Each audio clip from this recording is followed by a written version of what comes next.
Alright, alright, alright. Let's get started, shall we? Oh my god, I'm so disorganized today, man. So disorganized today. Just setting up some last minute stuff, boys. Then I'll be right with you all. Won't take but a second. Okay, blah blah blah.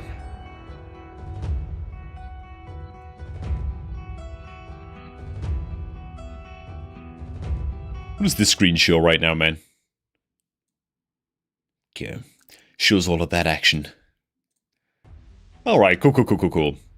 Hey, what is up, everybody? How's it going, man? See Mr. Pelts all up in the chat.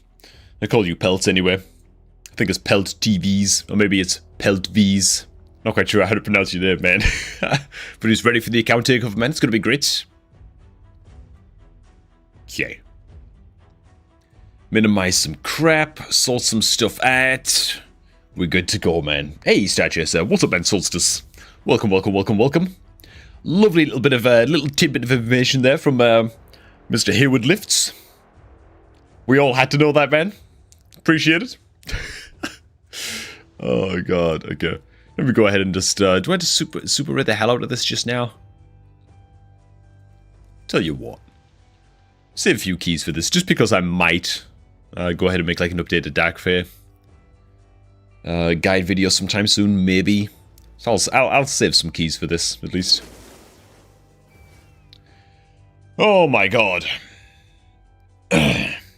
Take over your free-to-play accounts, clan leader's account, and make him say nice things in the chat. Yeah, man, we should. We should, man, we should. He's been very quiet these past few days, man. I think he's just blasting the CVC.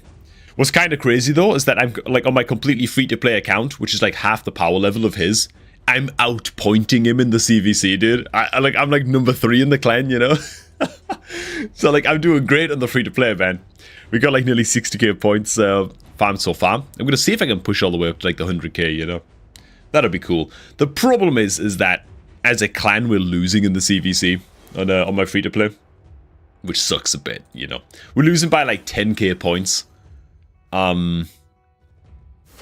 It's not ideal. We've been like trailing for the whole CVC, you know. So, hell, man. Hopefully it works out, man. Hopefully it works out. Oh, God. Thanks so much for the leaving a like. Stay safe. Thanks so much, Lady Alfield. Okay, man. We'll just give some people a little bit of time to join while we just farm up a little bit of the early levels of Dark Fae here. It's going pretty good. Team isn't exactly optimal, but it's doing okay, man. It'll do for now, man. Oh, and Pelt works. Okay, man. Yeah. Mr. Pelt. It's going to be a great takeover, man. I got my notes all gathered up. I think it's going to be grand, man. I think it's going to be grand. Okay. Just referring to my notes real quick.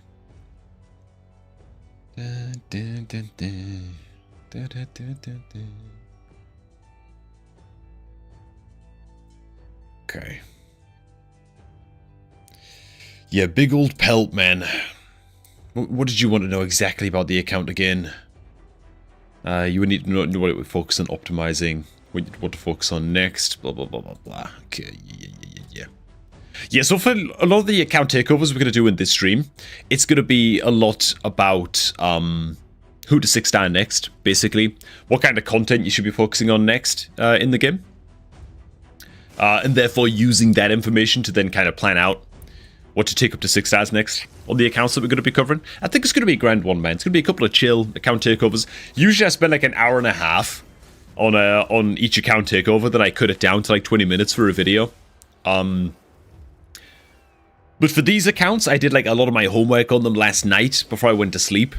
I say last night, it was technically like morning time, you know. Oh my god, we almost lost this one. What the hell? So I did like a lot of my homework on these accounts ahead of time. So I'm pretty sure we've got some good stuff to talk about, man. It's going to be great. God. Man. Join the UOA cluster, Solstice. What's the UOA cluster? I don't know what it is either, man. Oh god. Yeah, is that happening to you as well, QTs? There's just one other guy in the clan that's just going so ham on points. Yeah. Yep.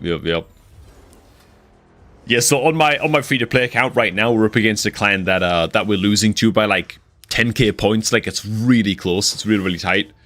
But in the like opponent clan, there's like one guy who's got like more points than the entire clan combined. Like, he's just completely solo carrying the crap out of them, you know?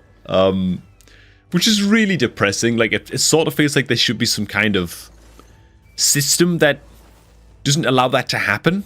You know, to have like one guy who's got like a much more powerful account than everybody else. Just like boosting a noob clan, you know? I don't know, man. It's a bit sad, you know?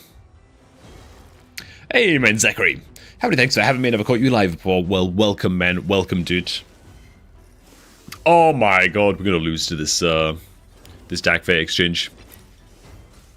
Yeah, I need to refine this team a bit more, but whatever, man. It'll do fine for now. I don't think that my Estrus can break this this Thor out. So I guess we just lose this one. Well, is what it is. We'll figure it out later, man. Oh my god. Still can't shake this goddamn cough, man. Okay. But we've got some good videos on the menu today, though, man. It's going to be great.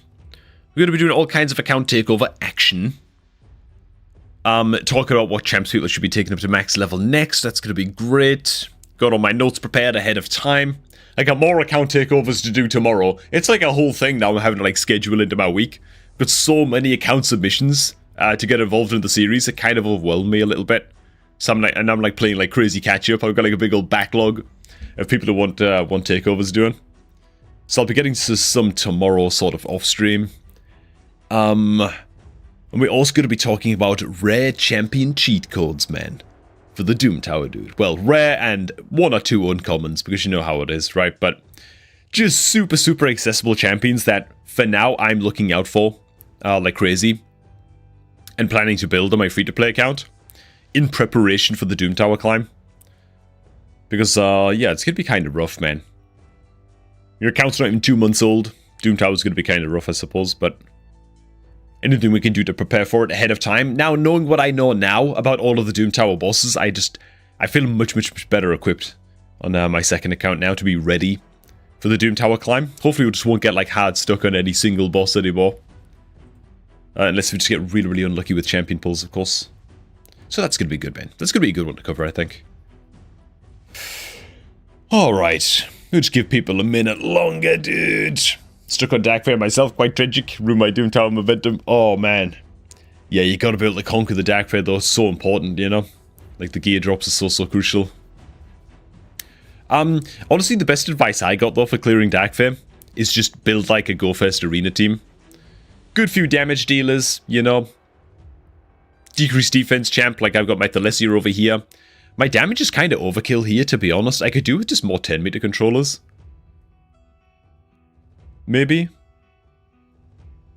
Honestly, as crazy as it is, maybe I just don't need the... maybe it's the Royal Guard that we don't need. The Royal Guard might just be a little bit meh. Like, he's doing like good damage, similar to the Colt Heart. Fine, but... his decreased 10-meter isn't very good. It's on like a 3 or 4 turn cooldown.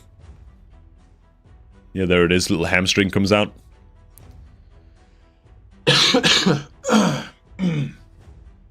A damn throat. God damn it. Hey, man, Blacksin. How's it going, man? Oh, it's just a clan cluster. Okay, we have like 20 clans of different levels and progress in the game with different focuses. Damn. It's kind of cool. It's kind of cool, man. Everyone should take Candleguard to max level, it is known. Dude, Candleguard is actually legitimately a badass rare, though. Like, her damage modifiers are...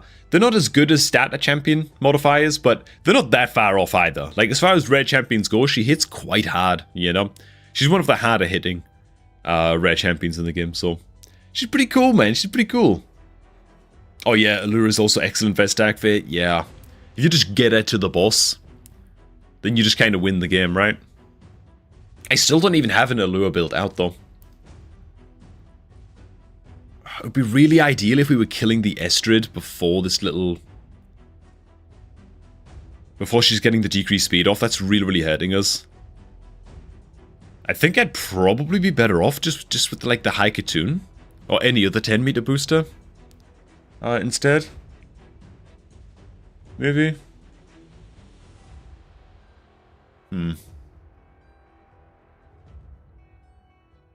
Yeah, some of the 10-meter manipulator will probably be better than Estrid here. Yeah, Deacon Armstrong too. Oh my god, yeah, that's a good point. Good old Deacon would be very, very good. I do have a Deacon, but he's sitting at level 50, you know. So he's not that fast, man. He doesn't have like a speed banner or anything. But hey, we got through most of these fights kind of unscathed. We're doing okay. We're alright, man. We're doing it, man. We're doing it. I can't figure out TAKEOVERS. Just recently beat her. First appearance on normal. Honestly, I suck at this game, man. No, man. There's a hell of a lot to learn, Matthew, man. There's a hell of a lot to learn, you know? Beating TAKEOVERS for the first time is one of those milestones like, hell yeah, man. You finally got it done, you know? It's just about building like a lot of damage dealers that can kill off all of the mirror images very, very quickly. And then having like a go first style support on the team that's going to go first. The likes of Abada, you know, is a great one to have. Just boost the hell out of all of your team's 10 meters. So you just get a trade in very, very quickly into the boss. Estrid Dreamsong is another great champ for that. But if you're on more of a budget, you can also just use High Katoon. She can do a fine job as well, you know. The 10 meter fill, the increased speed. And then you just got to one-shot all of the mirror images very, very quickly. And then it's just about having a couple of champions on the team that can control the boss's 10 meter a bit, you know. Good old Cold Heart with her Heartseeker skill, for example. Stuff like that. Another great champ, honestly, in the TAKEOVERS is... Oh, I can't even look at him here anymore, dude. I actually fused him. Where's my Rajin? There he is. Good old Rajin Scarhide, man. Pull this guy out of the vault real quick. Yeah, once you get your Rajin fused, I think it's his A2 is amazing. No, it's his A3 then. Yeah, attack all enemies, decrease 10 meter by 100%. Like, oh my god, dude. Like, that's so good. That's so good. Oh, and yeah, the mirror images from TAKEOVERS Black Sin, they do mirror your gear and your stats. That's correct. That's why you need a champion like Rajin Scarhide to come in and attack first.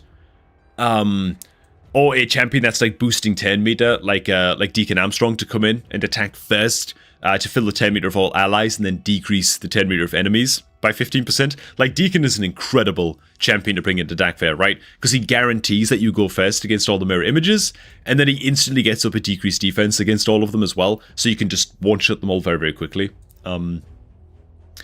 So, yeah, man, that's the name of the game, you know? And then it's just 10 meter control. But Rajin is another fantastic champion to bring into TAKEOVERS as well.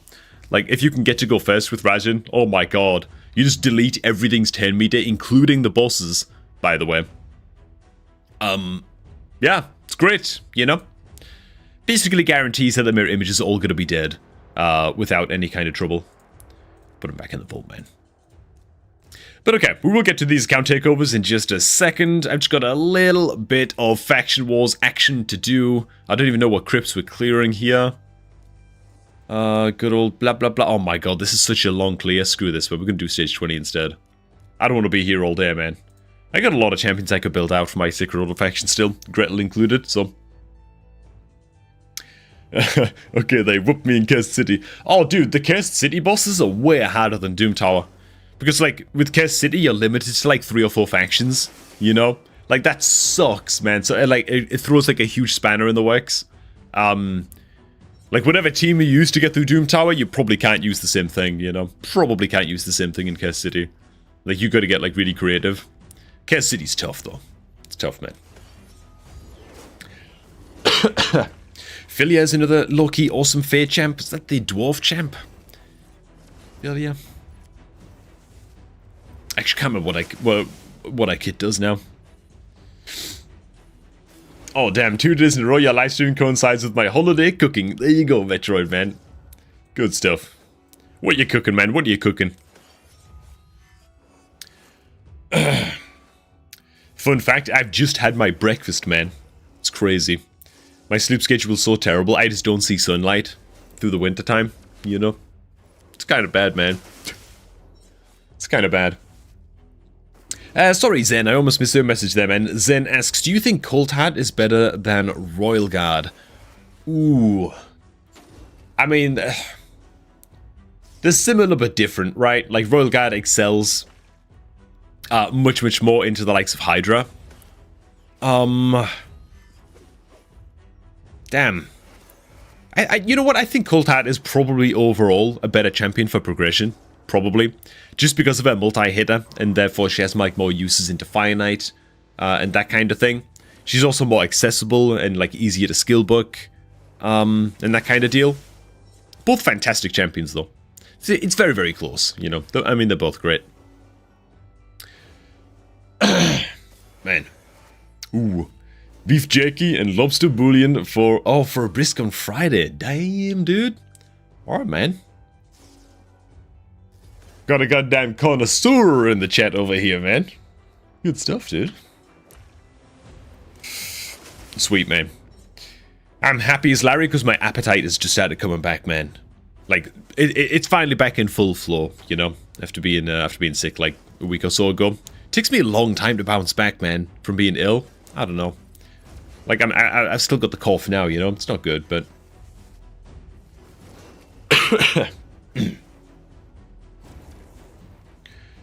Oh, man. Okay.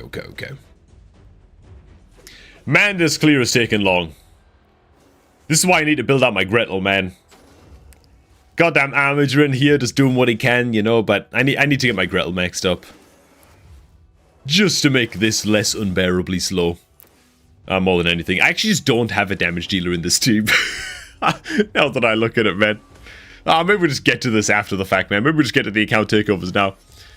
Like, I don't want to just sit here and just run all of these out. It's going to take way too long, man. Let's skip on over straight to the account takeovers, man. And seeing as though Mr. Pelt is actually in the chat with us as well, we'll get to his account first. Where we're just going to be trying to give, like, a little bit of direction to the account, a little bit. Pelt was asking about potential clan boss teams, spider teams. Oh my god, man, 2,000, goddamn. Okay, I'm definitely going to hit the 400k points then. Just to clarify, by the way, we are going to be hitting the 400k points and personal rewards, basically today. Yeah, we need like 7,000 points or something, man. So we're basically done it. We're basically there. And the clan is absolutely blasting, man. I'm proud of all of the boys. Everyone's done great. Good stuff, man. Well, apart from Bloodhunter and Size 33. They're gonna get kicked. They don't know it yet, man, but they are out of here. In fact, I'm probably gonna kick them, like, just before the end of the CVC so they don't get any personal rewards, man. Because I'm petty like that, okay? In fact, they don't get any personal rewards anyway, now that I think about it, because they didn't actually contribute any points. You have to contribute at least, like, 10k points, right? To get any personal rewards, I think? Well, screw them, dude, man. They're just sat on their hands for 2 days. Like, what the hell is this, man? Rest of the clan absolutely blasting. I'm turning into a tyrant. What could I say? Okay.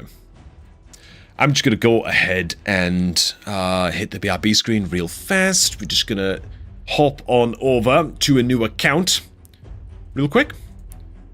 Just close on out of this. Where is he, man? There's Mr. Pelt. And we're launching. Okay. Alright. Cool. We are back in. Very, very good. Mission progress. I just gotta spy on your mission progress real quick, man. Oh my god, man. Pelt. We need to catch up on these. Holy crap. There are only 21 missions done, Pelt. Come on now. Yeah, it's definitely in your best interest to catch up on the missions. But we'll just have a little bit of a poke around the account for now. Just give people an idea of what we're working with here. Then I'll get into shooting the video, man. So we're actually only into the second month on Mr. Pelt's account. His clan is annihilating, crushing in the CVC.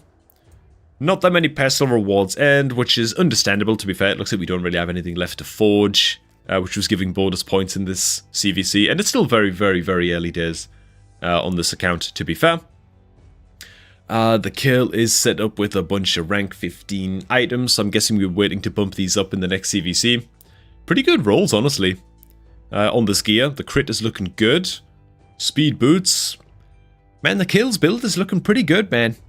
It's looking pretty good. Are we actually campaign farming with this kill? Let me just check this real quick. Because this is quite extraordinary. We are actually campaign farming with the kill, man. That's quite curious, dude. We've also got a couple of legendary pulls in this account that are looking pretty impressive as well, but we'll get to covering those in just a sec. This kill actually just smashing without any lifesteal set. Might just be smashing this.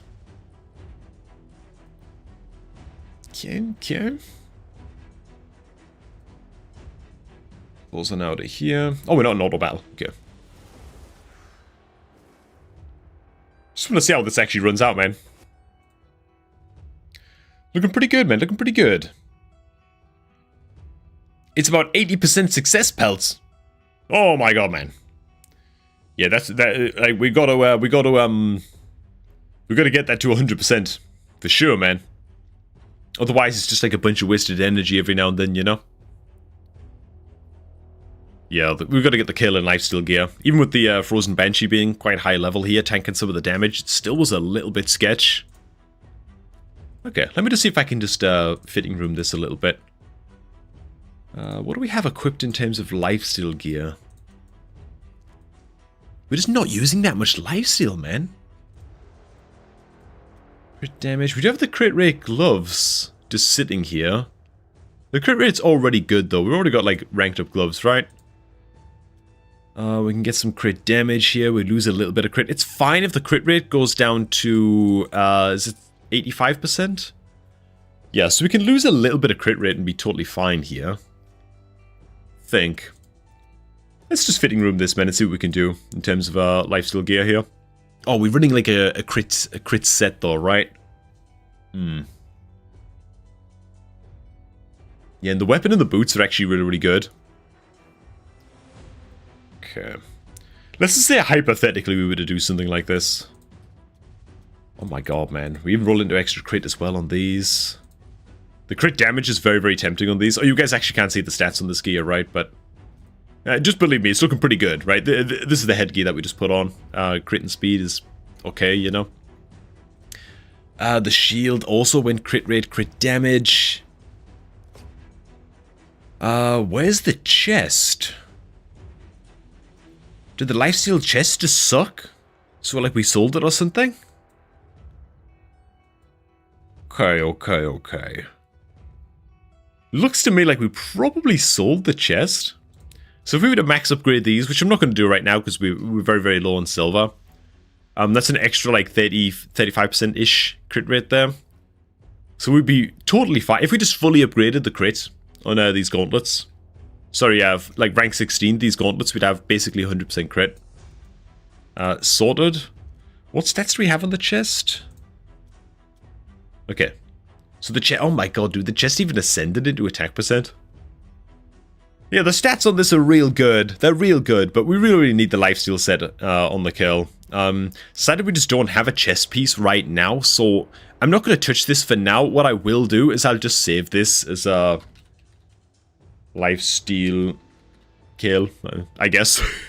We'll just save that as a champion preset, and we can eventually roll these gloves up to 16 when we find a good lifesteal chest. So I won't touch these for now, but yeah, it was almost all flat stats on the chest. Okay, yeah, got it.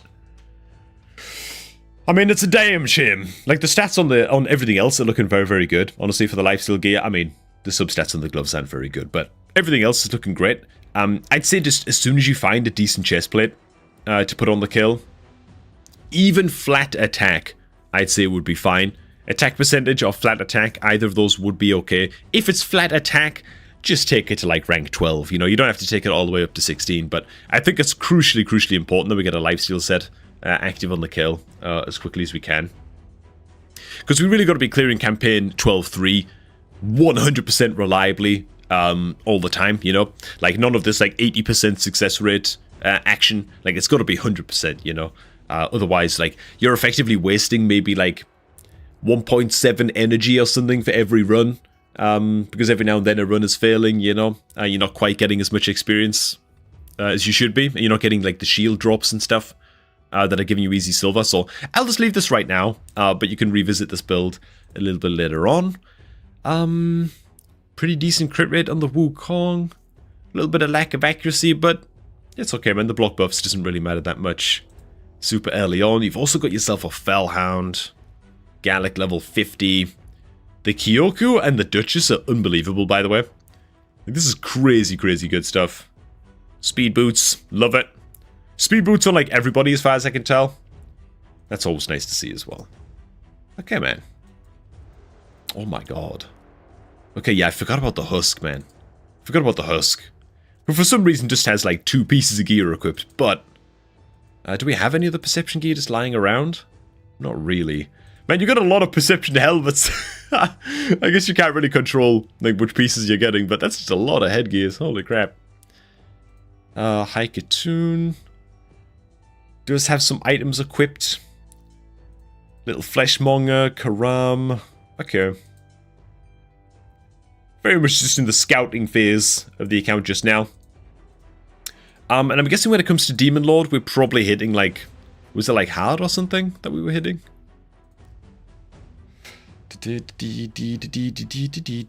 There we are, man. So like 4 million damage into hard clan boss for the time being. I'm guessing we're not really touching brutal. Okay. Alright, man. Alright, man. Alright, man. Yeah, man. Some Taragi action as well.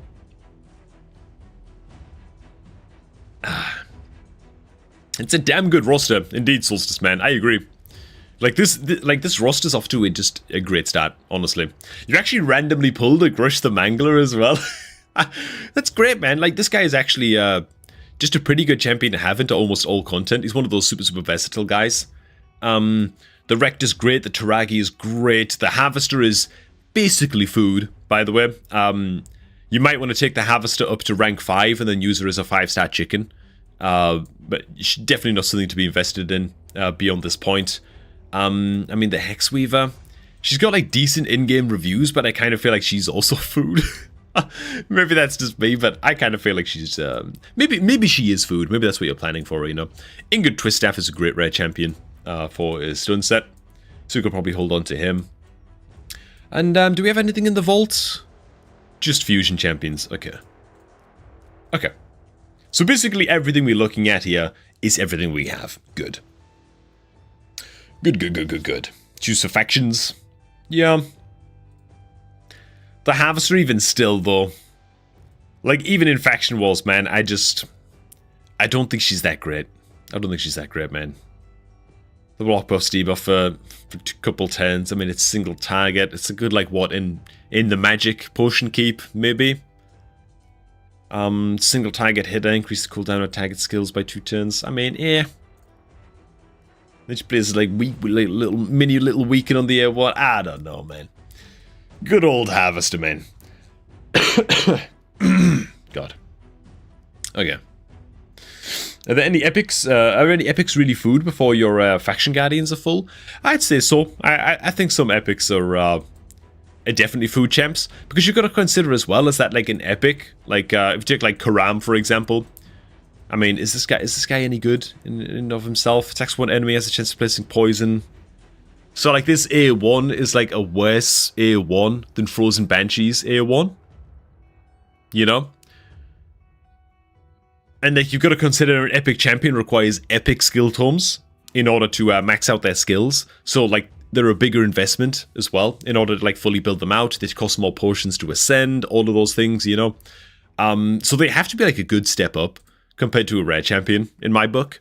A2, extra chance of inflicting a crit. Damage increases if the champion has more than 50% HP. I mean, I'm sure the modifiers in this thing are fine, but at the end of the day, it's just to attack some, just hit one thing and do some damage. Deals damage from all poison debuffs to the target instantly, so it's got some poison activation on the A3, but again, it's a 6-10 cooldown. And also, if the target is a boss, they receive 50% less damage from those poison debuffs. So even that is like, why, dude? This is like such a rare champion skill, you know? So like, for me, like, Karam is not the kind of guy that I'd be putting resources in, you know what I'm saying? Like, can be useful for the A3. Yeah, the A3 is like, it's very okay. But, I mean, how many shards are we sitting on here? So the 6 Ancient Shads. So I'm guessing that we pulled our Ancient Shads during the recent-ish 2x Ancient Shad pulling event, and that's how we got our hands on the likes of Grush, and maybe Taragi and stuff like that, right? That's just what I'm guessing, anyway. Also Husk as well. Damn, dude, Husk is good. Husk is really, really good to have early on, man. Really, really good. Just this A2 alone. Okay, spoilers, but Husk is going to be a big, big focus when I'm actually shooting the account takeover video itself, man. So, yeah, man. Okay. Taragi's been an epic canvas investment. Oh, yeah. Yeah, I mean, I feel like Husk and Taragi are going to get a lot of love in just a minute when we start this account takeover. But as for the legendaries as well, I mean, I won't touch on these too much because I need to actually start shooting the account takeover video in just a second, which is obviously how we do things on these live streams. But yeah, Kyoku is exceptionally good as well. She also brings Ally Protect, which is obviously a bit of overlap with Taragi. So I think we're probably going to focus Taragi first, and then Kyoku can come into our own a little bit later on. Kyoku's A2 is incredible as well. Decreased attack debuff on an AoE, and if it doesn't place the decreased attack, for example, if it's weak hitting into Hydra heads that have Poison Cloud active, then it places HP burn instead, which then allows you to attack through the Poison Cloud. So it's like, dude, like this is such a good Hydra champion right there just for that. Every time this champion is hit with a crit, she heals all allies, places increased defense, triple hit to A1 with a chance of placing weaken, as long as the target's under 3 or more debuffs. I mean, this is just a great, great champion overall, man. Very, very good. Duchess, similarly amazing, just across the board.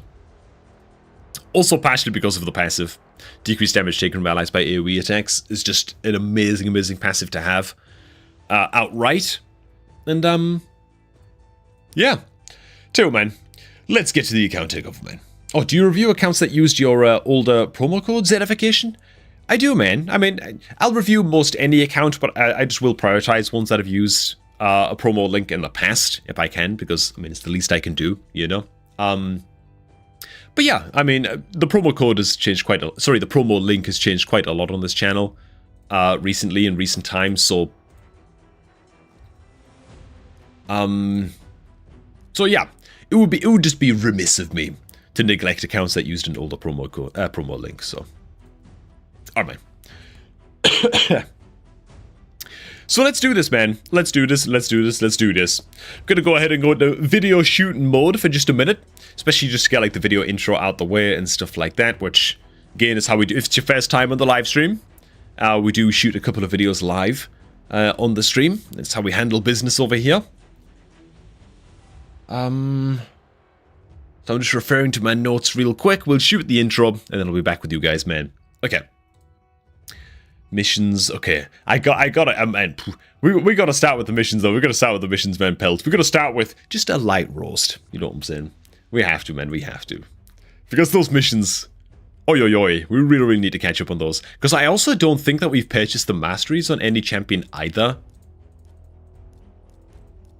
Okay, yeah. And the gem mine is...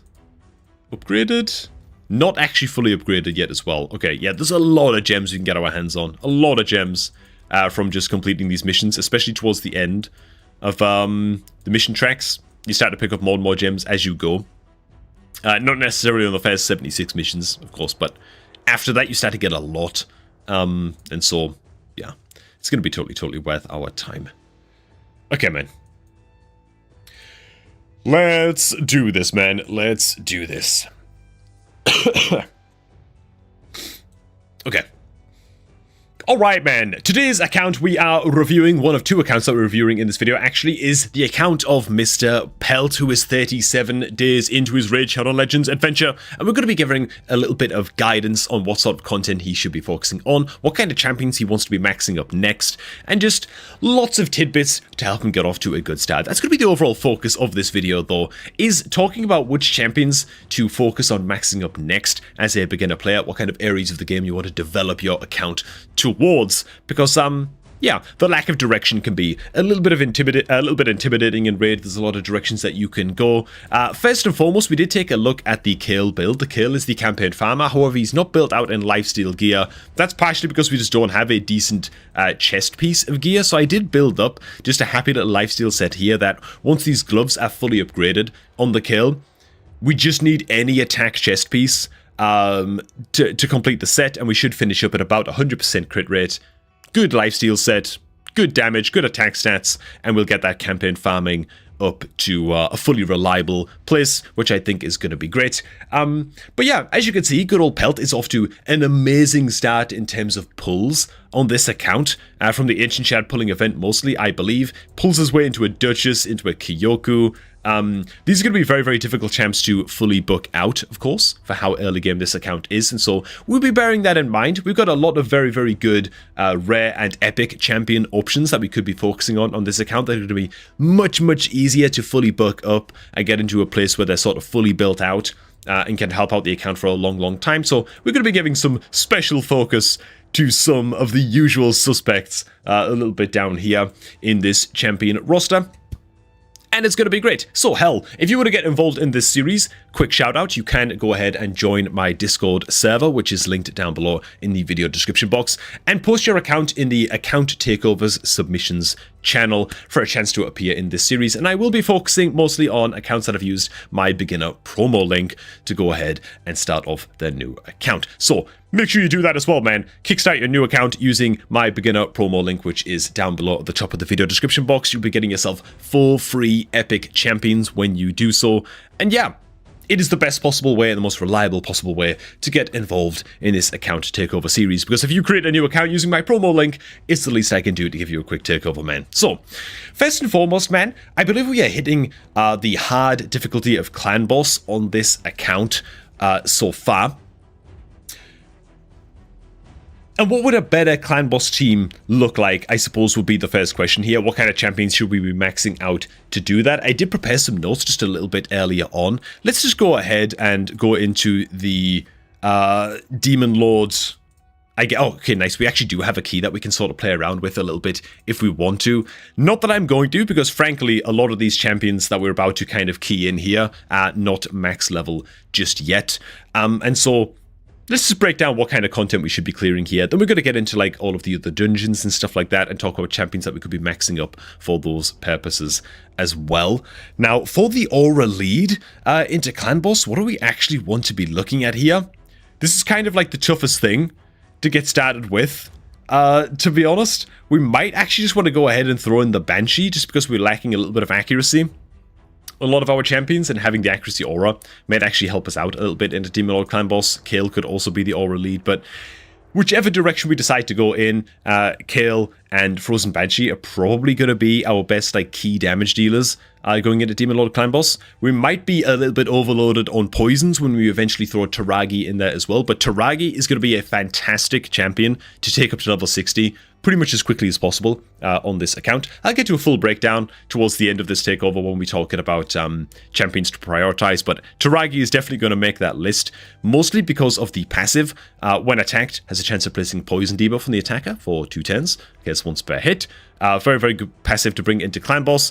And also Taragi does bring a decreased attack debuff, strong version on his A1, which is fantastic. Again, into Demon Lord, one of the most important debuffs to bring to the table. And he also brings a self-shield and an ally protection buff as well on the A3, which is going to drastically reduce the damage that your team is taking across the board. This does, of course, require skill bucks to be reliable and consistent. Otherwise, it's going to be a 5-turn cooldown with only a 2-turn uptime, which is not the best. Ideally, you want this Taragi to be fully booked out as quickly as possible, and it will make a big, big, big difference to not just your damage, but your survivability into Demon Lord Clan Boss.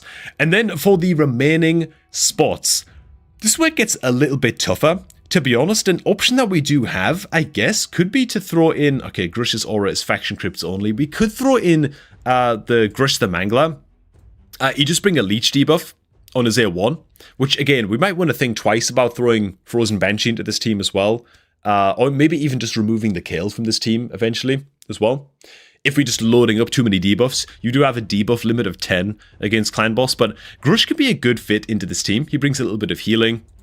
He brings the leech debuff on his AR1, so actually quite a bit of healing indeed. And also brings a decreased attack debuff and a decreased crit damage debuff on his A2 as well. And he's also got some skill books thrown into him already as well that we can see just here. So the Grush is in an okay place to help out with just some survivability into Demon Lord and bring some healing across the entire team. And then after that, what are we looking at here, man? So we have 2 decreased attack debuffers. It probably makes Rector Drath a little bit overkill. We've probably got a little bit too many decreased attack debuffers there. We could just leave the Duchess in the team, mostly because the Duchess is bringing a little bit of shielding, and on her passive, she's decreasing the damage all allies take from AoE attacks, which is like most of the clan boss's attacks, by 15% towards the end over here. So that's great, and of course she also buffs with block debuffs to block the stuns and increase attack to help out with damage as well. And so I think this will probably be the starter clan boss team that I would use. Now, if the poisons are stacking up a little bit too thick and fast and we've got too many poisons going, again, we might want to rethink the kill when we eventually get things built out a little bit more.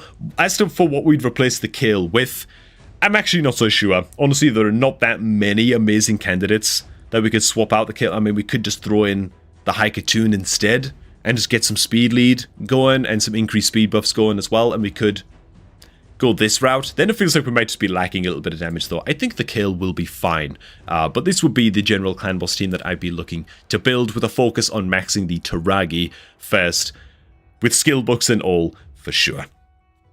Okay. God. Oh yeah, I haven't called out the missions yet either. Let me get a quick sip of water. Okay. One other thing that I gotta call out before I take a quick break here, man, is the missions, dude. So we haven't yet fully maxed out our gem mine building. It's upgraded to a 2 out of 3. We're just kind of behind on the missions, man. Like, a lot of these missions are very, very easy for us to do as well. Doing these missions is going to get our hands on the big dump of 300 gems, as well as earning some extra gems along the way. Basically, by the time we've completed all of these missions, which shouldn't take too long, really, we might be like gated out of some of the potion keeps and stuff like that. But once we've got these missions done and we get this big dump of gems, we can then afford to go into our kill and just buy his masteries using gems, which is totally acceptable to do for a couple of champions when you're getting started on your account. We haven't bought the masteries yet for a single champion on this account, and getting those masteries unlocked for the kill, getting his War Master up and running, is also going to quite impressively improve our damage into the Demon Lord clan boss as well. Okay. God. I gotta breathe. Alright, alright, alright.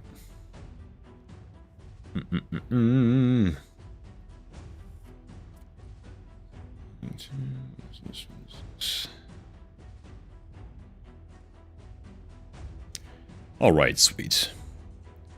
Cool, cool, cool, cool, cool. God. Oh, man. Bring back the tank top. Dude, it's cold now, man. It's cold now, man, Evan, dude. I'm right by the window here as well. It's like, man, it's extremely, extremely chilly. You know what I'm saying? Okay, okay, okay. Oh, God.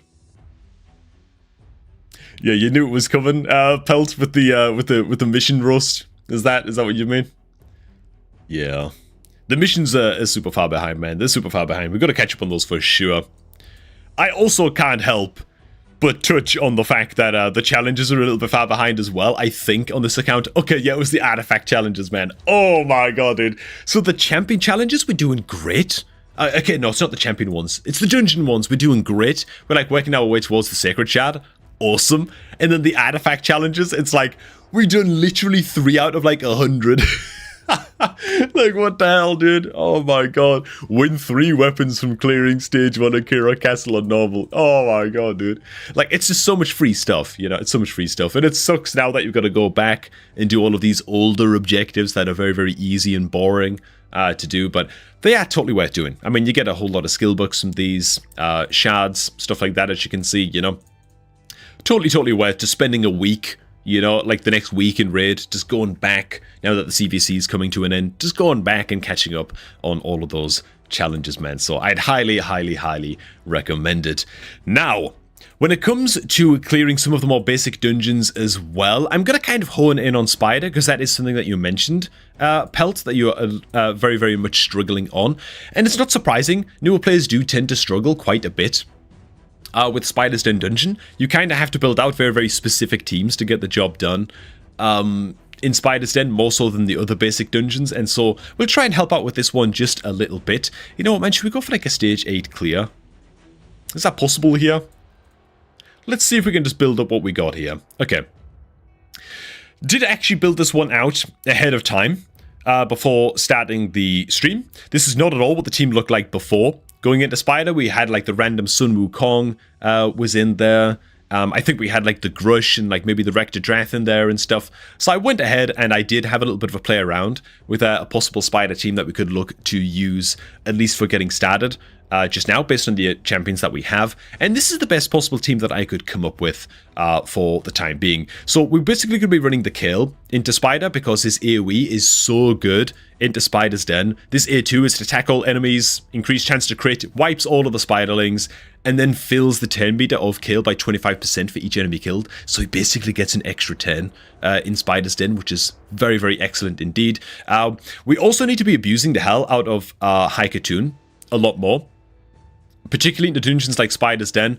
She's great into Fire Knight as well. She's just a great champion, to be honest. She's a little bit underrated, a little bit slept on. The fact that she brings the increased speed and the 10 meter fill on the A2 is great. And in Spider's Den is about two things, right? You've either got to be wiping the Spiderlings or crowd controlling the Spiderlings basically every single 10, right? Spamming the hell out of controlling the Spiderlings and then decreasing the 10 meter of the boss. Those are like the two keys to winning in Spider's Den. The damage, cross that bridge when you get to it. You know, the damage is almost a little bit secondary until you're getting to the higher stages, but HP burn, max HP damage is obviously going to be great, but for the most part, Spiderlings, 10 meter control.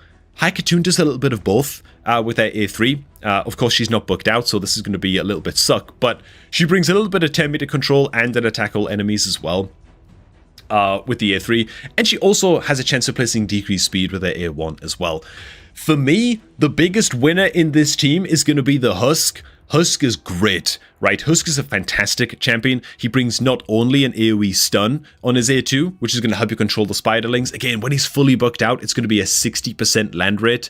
So getting the Husk... For me, man, the Husk and the Taragi are going to be the biggest winners on this account and should be champs that you try to max up as quickly as you can.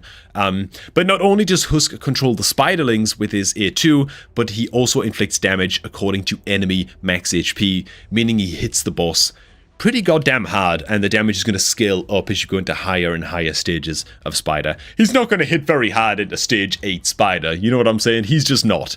But by the time you're at like Spider stage 20, he's going to be hitting like millions. You know what I mean? The damage scales up very, very nicely indeed. So yeah, the Husk is going to be a big, big winner. And as for Kyoku, she does have an attack all enemies with a chance of placing decreased attack, chance of placing HP burn as well on the A2. She's going to be fine for us. She could be fine going into Spider, you know?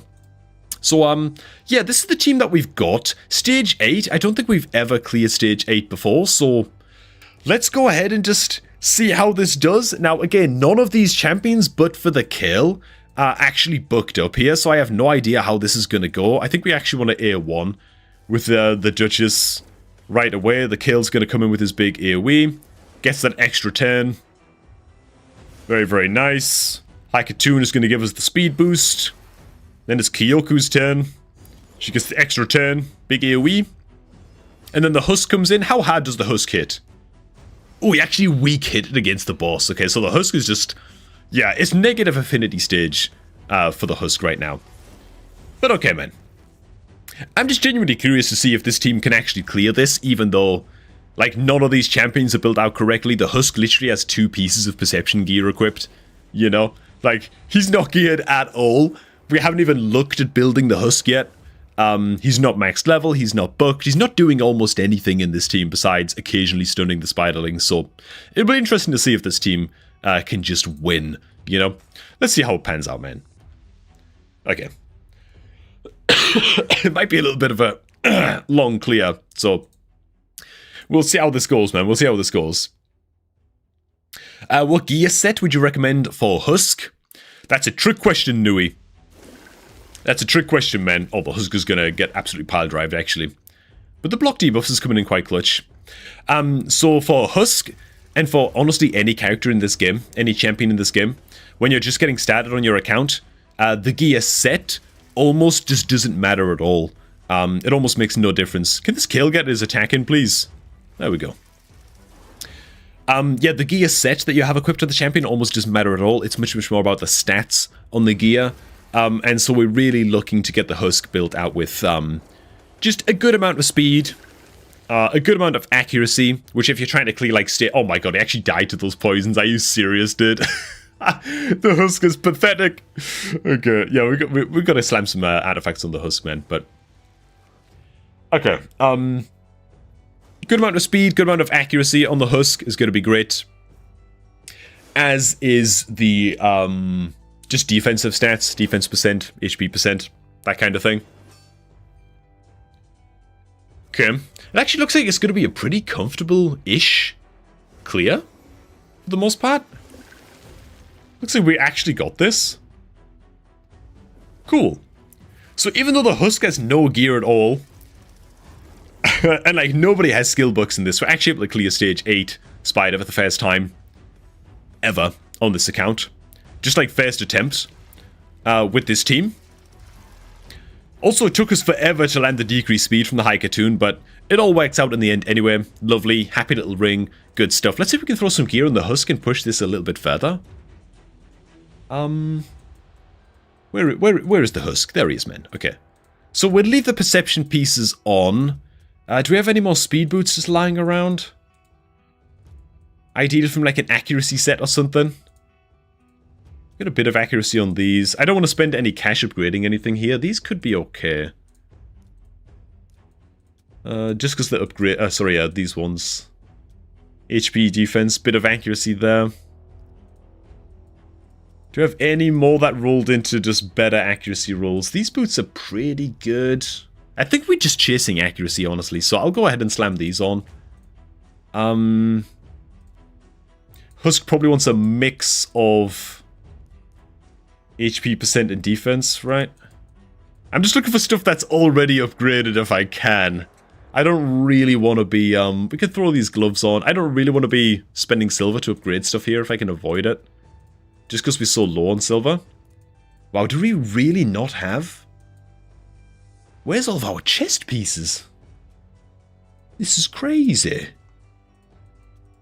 I was really hoping for like an HP percentage chest. We could expand the search to a flat HP chest as well. No, gone. Okay.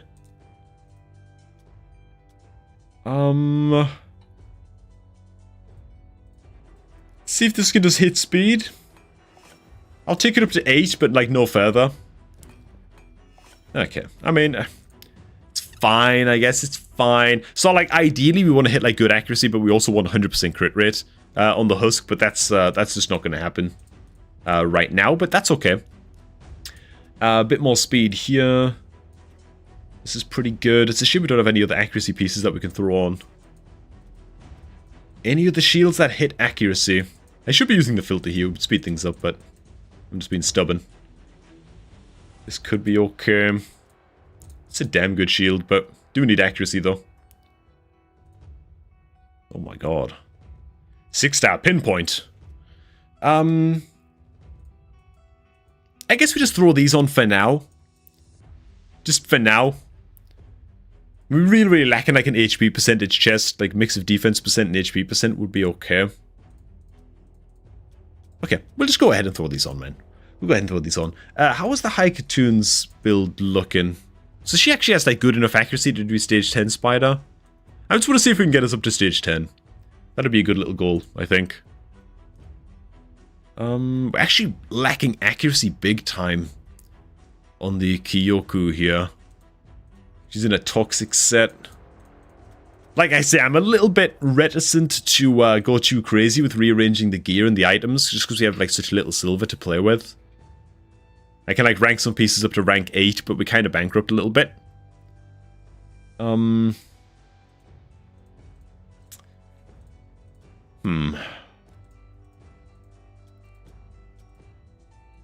mean, honestly, the stat rolls on these are, like, not too bad. They're not too bad.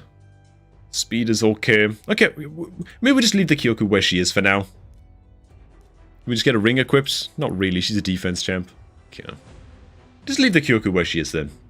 It was the Haikatoon, wasn't it?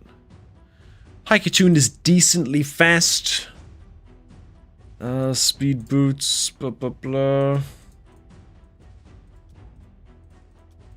Okay.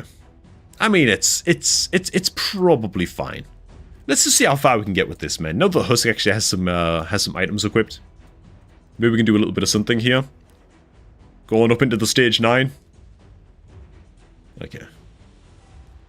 Yeah, so the Husk's items are not great. It's just a bunch of, like, rank 8 stuff, but at least he has enough accuracy now that he can probably land a stun, so let's see how we do into stage 9 Spider. See if we can push this a little bit further. The kill is still absolutely smacking the Spiderlings, which is lovely. And just see if this is enough to get us through. Very good, very good. There's the big hit from the Kyoku. Husk has got to come in now with a big stun. Oh no, he's already used that skill, right? Yeah, it doesn't matter because the Spider Queen one-shots everything anyway. Okay. Let's see, man. Let's see, dude. Man. Thoughts on the new fusion? Ammon 2000.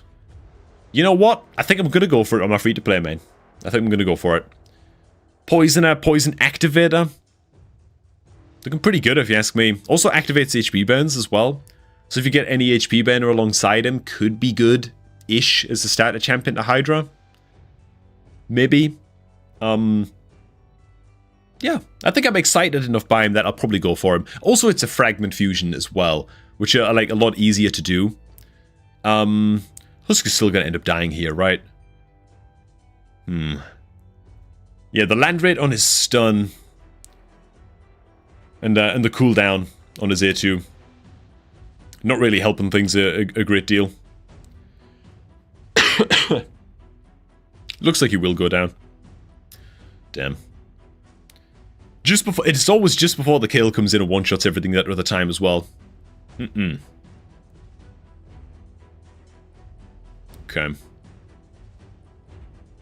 Have you started Hydra in free-to-play, Nasmus? I definitely have not, man. I definitely have not. Definitely have not, man. Hydra in free-to-play is gonna take a while.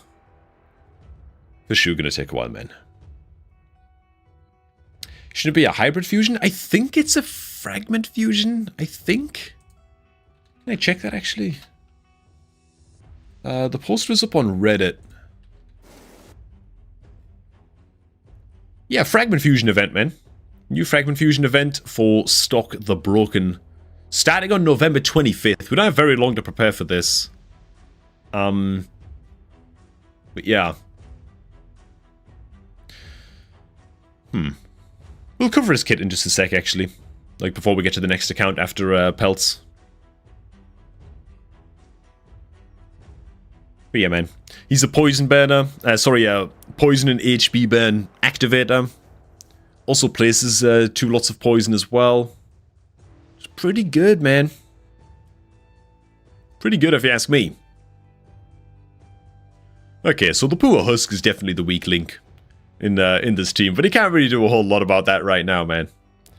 With reduced cooldown on his A2, and with built out with like 100% crit rate, and just like good stats on the guy, and with more levels, of course, he'd do a much, much better job for us. But I think that this is the backbone of the beginner Spider team for now.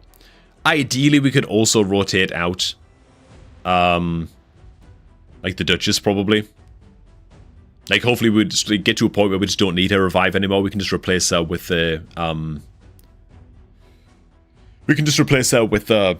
another controller champ.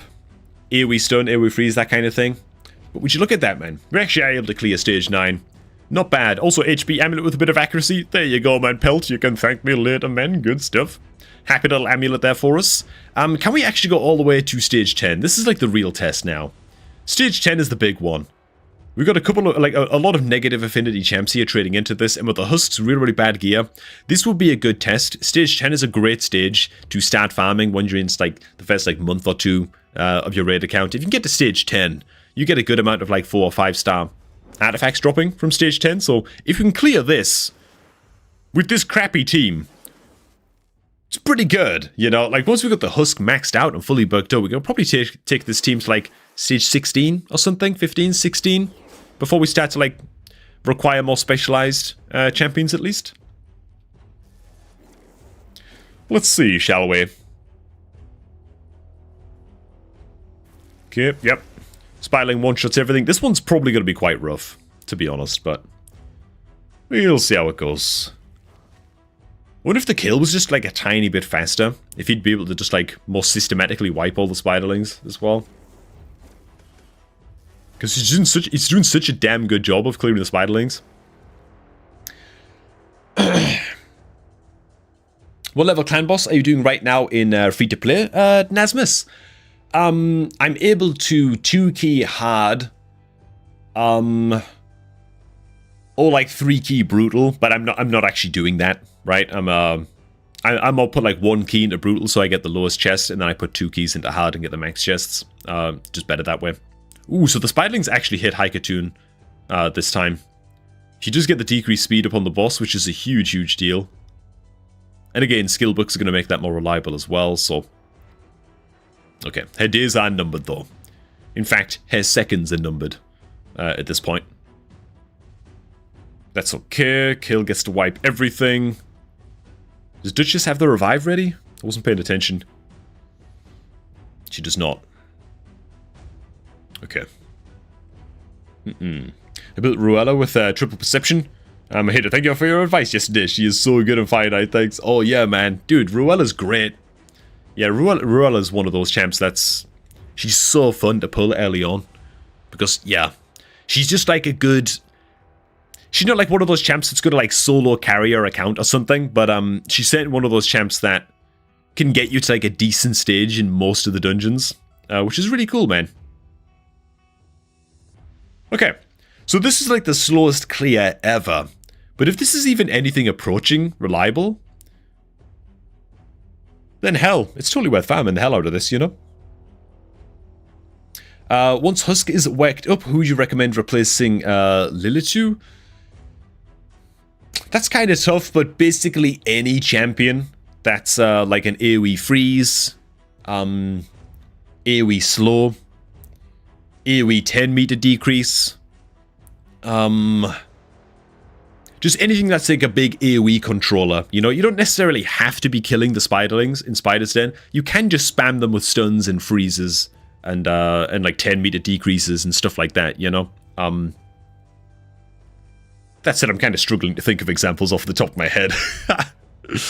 But I guess champions like, I don't know, like Huskarul for, Huskarul from the, what the hell faction's he from? Barbarians faction.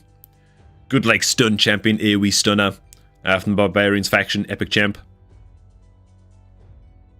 Yeah, so this is going to take us a hell of a long time.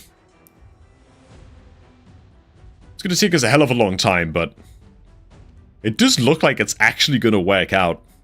Which is pretty miraculous, to be honest. Voss is doing its best to spam the hell out of heals, which is pretty annoying, but...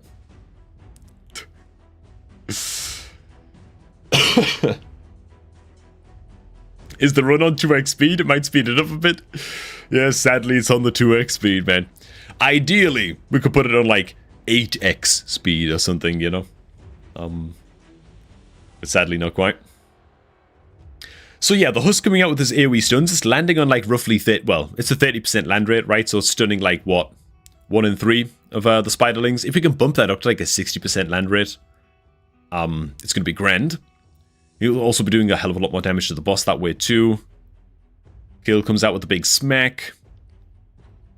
Yeah, it's going to be like a 6.5 minute clear, dude. It's going to take a little while, but... Okay, it's going to take a little while. Yeah, Miscreated Monster. There's one man, Nasmus, dude. Miscreated Monster will be a fantastic champion to have in the squad. Just mass control on the spiderlings. Good stuff. And then you can eventually replace the likes of the Kyoku as well. not that amazing in this team, to be fair. Not doing like a whole lot. We might actually lose this run, by the way, just because the boss's AoEs are kind of wrecking like the whole team at the same time. But you can replace like the Duchess with like another AoE controller champion, and then replace the Kyoku with something like a 10-meter controller, like a Cold Heart, or even just like an Armager, you know, with a spammable A1 10-meter decreaser. Yeah, we actually are going to die to just like AoE damage, just because the run's just taking too long. Just a little bit of a damage limitation here, man. A little bit of a damage limitation. So we're not quite able to plink our way down to stage 10. Honestly, I would have been quite surprised if we could. To be fair, given like the lack of books and stuff on this champ. Yeah, down goes the kill. Okay. Let's go ahead and end the battle there, man. We tried, yeah, man. I mean, the team was like very cobbled together, you know? Like, at the end of the day, if you got like a faster High Katoon, you got a faster Husk with like 100% crit rate, you got levels on these two so they're not just dying to the Spiderling attacks, blah, blah, blah, you know? You're going to get a hell of a lot further with this team, but not quite able to crack stage 10, but yeah. Hardly surprising, given the levels and the builds of, you know, the champs that we're working with right now. So ideally, you want the Husk to be at a 100% crit rate. And then remember, when you're building out accuracy on your champions, like Husk is going to, of course, require accuracy. You need 10 accuracy for every dungeon stage that you're clearing. So stage 10 dungeons require 100 accuracy. Stage 15 is 150 accuracy. So on and so forth, right? Just add 10 accuracy for every stage that you're clearing, and that's how you're going to be building out the Husk. And for me, I think the Husk is probably going to be either the Husk or the Taragi. They kind of got like equal priority, but Husk and Taragi, both very high priority champs to take up to 60 on this account, in my view. Next up, we've got, you were also asking about Doom Tower champions as well. And Doom Tower champs to sort of focus up next. To be honest, you don't really have that many great champs to be bringing into Doom Tower in this lineup. Like when I'm thinking of Doom Tower bosses, like the really problematic bosses that people tend to get stuck on. Again, Husk is going to be fine because he deals like max HP damage. He's going to help you out a lot against the waves in Doom Tower with the AoE stun. He's going to be okay. His provoke is a double hitter. With a 40% chance to provoke on hit to place the provoke. Could be okay against Magma Dragon in Doom Tower, so he might be able to help you out a little bit against that boss, but for the most part, there's no like super like cheat code champions here that I can see for taking on specific Doom Tower bosses. I guess Taragi might also be another one of those cheat codes. If you can build him in Immortal gear and Regeneration gear, and make him absolutely unkillable, then Taragi can solo the Scarab King boss, which is a huge problem for a lot of people in Doom Tower as well. Just because all he's got to do is live and place his poisons from his passive. So again, it kind of comes down to Taragi and Husk all over again. Can you tell that I really recommend that you max up these two champions next? Yeah, great champs. What else are we looking at over here, man? Oh yeah, you're also asking about Hydra as well. Pelts. So we'll also touch on that too. Okay. Okay, yeah, we don't actually have the Hydra unlocked yet. Alright, because we don't have the Hydra unlocked yet, it's the best I can do to give like a very quick and brief breakdown, I guess, of champions that you could use in like a very beginner Hydra team. The first champ is probably going to be Sun Wukong.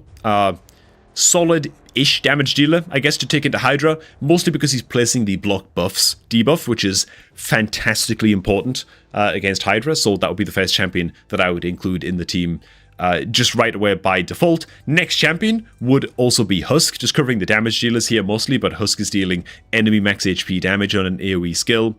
He's going to be pretty solid into Hydra too, and he does have a slightly unreliable provoke at least to help you out against the Head of Decay. The Head of Decay is the only Hydra head that can be provoked, and it should be provoked or dead at all times. If it's not, things are going to go bad for your Hydra run very quickly indeed. And so, yeah, Husk and Wukong, I think you're off to a great start with those. Obviously, Duchess is going to be a fantastic support to bring into Hydra, reducing the AoE damage that you take, the shielding, the revives, all of that good stuff. She's going to be great as a Hydra support champ to bring along.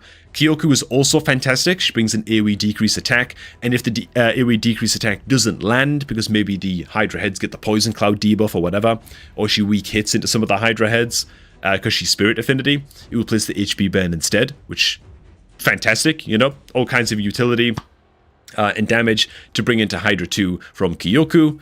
And who else do we got, man? Who else do we got? I'm gonna peek over my notes real quick. Oh yeah.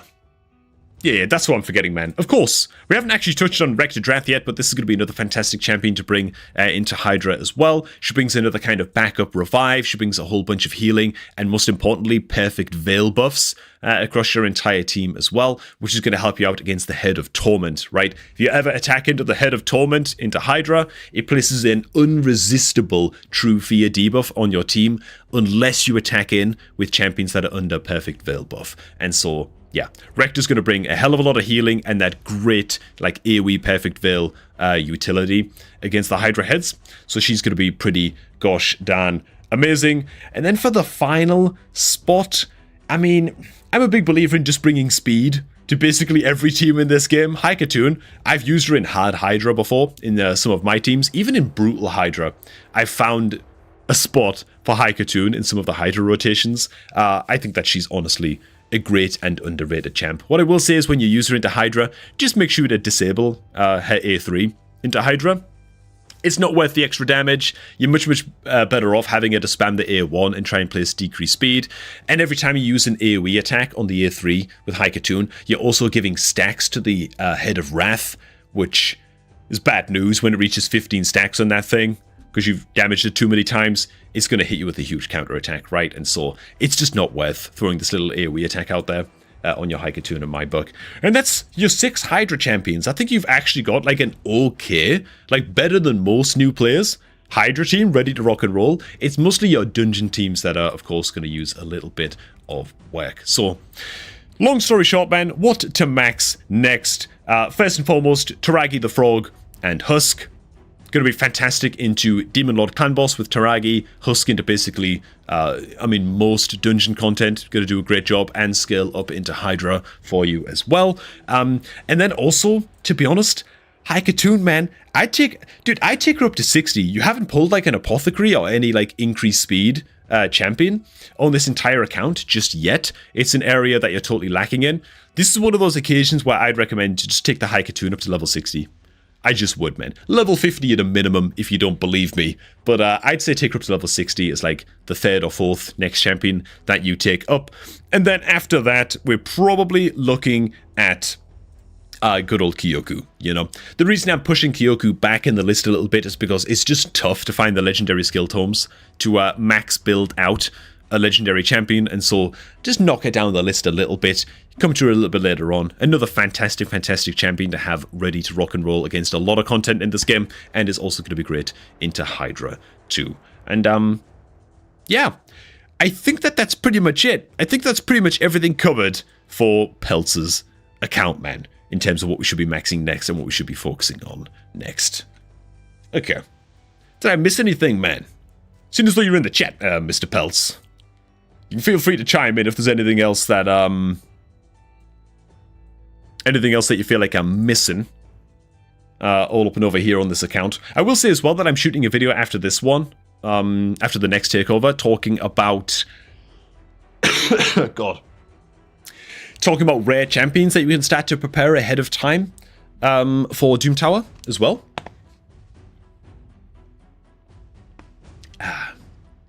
Ooh, you'd favor Loki over Rector, cuties? It's kind of like a running meme at this point that I just crap on Loki in every single video. So I'm just going to leave it as it is. Yeah, you're probably right though. Loki is a great champion to bring in for his debuff duration extender more than anything, you know. No Loki love here. Yeah, man, I crap all over Loki. Oh, God. Is Oathbound worth it for the immunity to fear? Where is Oathbound, man? Oathbound Epic Champ?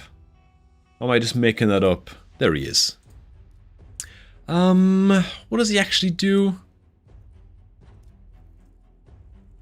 Chance of placing freeze. Attack 4 times at random. Block active skills.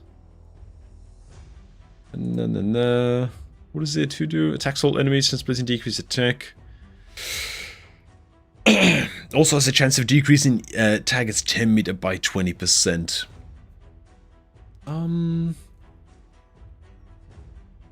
mean, you know, if this was a little bit higher land rate, I'd say actually book this guy out and use him. And like Spider's Den and stuff. You could actually be okay. To use in Spider's Den. Wow, really? 3.6? Surely he's been changed since release. Surely. And attack all enemies with a, what? 75% chance of decreasing all enemy 10 meters by 20%, and people will give him a 3.6 in Spider's Den? This doesn't seem right. Seems wrong. Wait, I'm thinking of someone else. Yeah, is there somebody else with fear immunity? Karam, Bovos. Maybe it's this guy? Yeah, it's this guy, man. Yeah, I had the stone. Immune to fear. Yeah, the problem is that he's only making himself immune, and not the rest of your team. You know what I'm saying? So when it comes to countering, like, the true fear debuffs, in Hydra, you're much, much better off just having, like, a... Hang on, man. Hang on. Okay. Yeah, so Duchess actually brings, place a perfect veil buff on all allies except herself for 2 turns. So she's actually bringing the perfect veil into the Hydra fight. In fact, I'm just going to record this a little bit, man, to tack this on the end. Okay, yeah. Just recording mode for just 1 second, man. Okay, actually, instead of the Rector Drath to bring into Hydra, I just realized that Duchess already brings the perfect veil buff on all allies on A2. So instead of the Rector Drath, you could just skip the Rector Drath completely into Hydra, just go with the Duchess, and then go with something like a Loki instead into Hydra. He does have an attack all enemies with the chance of increasing duration of all enemy debuffs by 1 turn. Which is just fine, you know, it's just fine to bring into Hydra. You could run that instead. I'm not sure if you might need the Rector anyway, just for the healing across the team.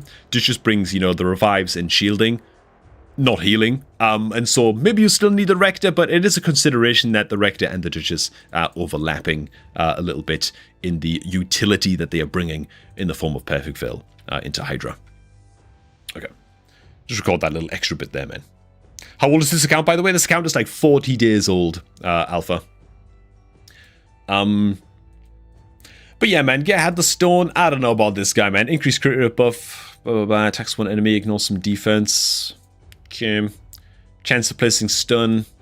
It requires quite a lot of skill books as well, even though it's only 2 skills. Wow, even the passive requires... What the hell, man? Fully booked, it's a 310 cooldown passive? Yeah, I don't know. I don't think this guy's any good, man. I don't think Gerhard's any good. 310 cooldown passive to just make himself immune to fear. When you compare that to the likes of Inquisitor Shamail, this guy is unbelievable. I mean, dude, whenever an ally receives a fear or true fear debuff from an enemy, no cooldown, this skill will instantly remove the debuff and fill the team leader's turn meter by 15%. Now that's what I'm talking about, man. This is a Hydra champ. You know, this is a goddamn... This is a Giga Chad right here, you know? Gerhard the Stone? Nah, man. God. Alright, man. Can you build some gear builds for these takeovers in the fitting room so you can take advantage of the free swaps? To be fair, I was doing that as well on some of the previous account takeovers that we were doing. This account just doesn't have that much gear saved up. It looks like we're just prioritizing like 4-star epics and 5-star gear only. Which I think is okay. My concern is that we're not really farming the higher levels of the dungeons just yet. But again, once we have Taragi and Husk built out, we should be able to approach those dungeons a lot more easily and at least be farming stage 10 and get like some decent gear built out. I will be doing an account takeover tomorrow, by the way. I've got one scheduled in where I'm going to be exclusively focusing on gear and itemization in that one as well. Somebody had a lot of questions about what stats to prioritize on what gear sets and how to build up certain champions and blah, blah, blah, blah. So keep your eyes peeled for that one, you know. We'll be focusing on something a little bit different. These takeovers are much, much more focused on just what champions to max next for the most part. Oh my god, man, take me to my BRB screen. There it is. Okay. I'm just going to switch account real quick. But there it is, man, Mr. Pelt. Okay, man. Alright. The next account is from Mr. Lord Sizz. Do I have his account ready to go? There it is. Okay. Lord Sizz, man. Lord Sizz. Lord Sizz, you watching the stream, man? You with us? Maybe he's here, maybe he's not. Actually, no idea. He might be watching the stream, he may not be. Okay. Referral rewards, blah blah blah. Click on these little upgrades. Ooh, so we don't have the Guardian ring upgraded yet, but we have 2,000 gems on Lord Sizz's account. Okay. That is quite interesting. Market. Guess I'll buy him the mystery shards. Okay. Gem mine is actually fully upgraded. Mission progress is looking pretty good. Pretty okay. And he's approaching the end of his second month. Okay, man. Alright. Campaign farmers, probably Wukong then? Oh, hang on. What are we campaign farming with here? Flat HP chest is not that ideal, but it's forgivable when it's a 6-star piece and you're only 2 months in, I suppose. Attack percentage gauntlets, speed on the boots at least, okay. Crit rate is very, very much lacking. But man, this is a lot of 6-star perception gear, man. Holy crap. This guy's like the opposite of Pelts, man. He's just hoarding all of his gear. Oh my god. Okay. And yep, no problem, man. Pelts, dude. No problem at all, man. Make sure you remember to switch up that account password, man. Deny me re-entry. You know what I'm saying? Okay.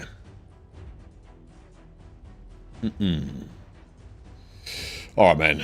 Oh, Alpha, you gotta go, man. You gotta go play, appreciate the content. Hey, no worries, man. Have fun, man. Where's the lifesteal gear at, then? Have we farmed any lifesteal gear, or... You could be right, cuties. Could be from the Loki chase, maybe? Pretty good amount of lifesteal gear just lying around, though. Crit damage gauntlets anywhere? Sorry, crit percentage gauntlets. Doesn't look like it. Ooh, not the best stat rolls on a lot of this gear, though. No speed boots, no crit rate gauntlets. Oh my god, sitting on 4,500 energy? Jesus, dude. Okay. That's crazy as hell, man. So we actually campaign farming with the kill without the lifesteal here as well. Oh my god, but is the kill awakened there? My eyes playing tricks on me. Was the kill like 4 or 5 star awakened there? Maybe the kill can just clear this fine. I mean, he must be able to. It's just a very, very, very powerful kill, I guess. Oh my god, dude. Yeah, the kill's just a madman. Yeah, the kill has crazy attack stats, dude. Okay, like 4-star awakened kill, I think? Yeah. Okay, yeah, I mean the kill's at like, man, 3.6k attack or something. So even without 100% crit rate, the kill's doing an amazing job here. Okay. Ooh. Miscreated monster. The accuracy on the kill is unbelievable because of all the perception gear. No real accuracy to speak of on the Wukong. Decent on the Rector. Pretty good on the Ugo. Okay, man. Tell you what, it scouts off to a good start, man. Tyrell. Pretty fast. Looks like the Ugo's getting a lot more use though than the Tyrell. But the kill is faster than our decreased defense champion on the Ugo, man, which is kind of crazy. We could actually slow the kill down a little bit. Also, the Wukong is really, really quick, too. Yeah, if we get the Ugo much, much faster, we'd be in a pretty good spot. Yeah, it's just a lack of speed rolls in a lot of this gear. Okay, man. Okay. I'll go ahead and just shoot the intro to this account real quick. I'm probably going to put both these accounts in the same video, to be honest. So, have you seen the new fusion champ, man, Steris? I have, man, I have. I think I'm going to be going for it on my free-to-play account, man. I'm about to get my monthly Sacred Shard, and another Sacred Shard for my missions reward track, so I'm going to be at 5 Sacreds. The only thing I'm lacking now is I need to farm like 50 million silver in 5 days to get through the artifact enhancement events. But besides that, I think I'll be able to do it on my free-to-play account, man. It's going to be pretty cool, you know? I'm pretty hyped about that. It's going to be pretty nice, man. Okay. He's huge for clan boss, can combine with ninja. Yeah, man. Looking pretty good, dude. Oh, the disrespect for the high Katoon again, man. The disrespect. Okay. Shoot a quick intro to this one. Sitting on a okay amount of shards. Sacreds have been pulled by the looks of things. Alright, man. Next up, welcome to the account of Mr. Lord Sizz. This is what his champion roster looks like. It's looking absolutely glorious indeed. 4-star Awakened Kill means so that even though he doesn't have a 100% crit rate on the kill, actually has some attack percentage gloves all up and over here, he's able to use this kill as a campaign farmer and do just fine. Even if like the stat rolls and stuff on the gloves and the crit rate is all very, very off, he just has enough attack percentage to be able to get the job done. This is what the Wukong build looks like, and that's the only 2 level 60s so far on this account. And so, again, Lord's biggest question with this account is just what champion should he be maxing up next, and how is he going to progress on this account? What should he be focusing on next as the next like point of action, right? We're talking clan boss, we're talking about trying to push towards like stage 15, 16 of all of the starter dungeons. What should we be maxing up next, man? Let me tell you something. Straight away, Miscreated Monster catching my eye, just like we just spent like the past 20 minutes gushing over Husk and how important Husk is and his AoE crowd control is for just getting you through wave content. Miscreated Monster is another one of those champs that's just immensely good into the likes of Spider. He brings, of course, the 50% stun chance on his 8-2. He's going to be helping out into Ice Golem as well with the strong version of Ally Protect. Is going to be a huge deal for me, right? I mean, it's a 3-turn duration Ally Protect. I always forget about that, man, but it's so good. And I think Miscreated Monster is going to be one of those champs that we draw a lot of attention to. We do have the Haikatuna up at level 50, but she doesn't have any gear equipped at all just yet. There's also a little bit of issues going on with the gear on these guys, namely because the kill is running at about 190 speed. The Sun Wukong is running at almost 200 speed, but our decreased defense debuffers, the Tyrell and the Ugo, are actually slower than our nukers, than our chief damage dealers, which is not great. You kind of want your decreased defense guys, your debuffers, to be attacking in before your chief damage dealers. But besides that, man, the roster's looking pretty okay. What do we have in the vault? We actually have an Executioner sitting at 5 stars. In the vault, a level... Ooh, we actually have a Seer just sitting here as well. Which, to be fair, Seer, great champion. One of the most, if not the most powerful, like, epic, out-and-out nuker in the game, especially in PvE. Great stuff. But you kind of need, like, a lot of buff champions to just be spreading buffs across your entire team for the Seer to then strip those buffs and convert them into damage. And so she's very sort of team lineup dependent, you know? So even though she's great, I don't think we'll be spotlighting the Seer that much here, man. Life Taker, good budget option into Finite as well. Let's just check on what dungeon stages we are currently advanced up to. The fact we only have 2 level 60s, I'm not expecting that much. Dragon is usually an easier dungeon. Okay, so we're up to stage 13 on the Dragon. Spider, stage 10. That's where a lot of people get stuck, is on stage 10. Fire Knight, I'd imagine, is around the same. Yeah, stage 9 Fire Knight. Okay, man. So, what kind of champions should we be maxing up and focusing on to progress through the dungeons? Because I feel like that should be the next focus of this account. You need a way to be farming a good amount of 5-star gear, farming at least stage 10 on your dungeons, and pushing up towards stage 16 is a great milestone to work towards. Just because if we head on into the dungeon, oh, we actually can't see it right now, but stage 16 dungeons, Void Affinity, and they're just very energy efficient to be farming. Once you go to stage 17, things start to get a bit more expensive in terms of energy, so stage 16 is a great kind of beginner goal to be working towards for farming up your dungeon content, man. Okay, God. When is my throat going to get better, man? Will it ever get better? All this damn talking can't be helping with the recovery process, man. Oh yeah, also Demon Lord Clan Boss was also going to be a bit of a focus of this account too. What build are we currently running into this? Okay, so we're currently hitting normal and a little bit of hard. Man, one key into hard for nearly 8 million damage is pretty good. You know? That's pretty okay.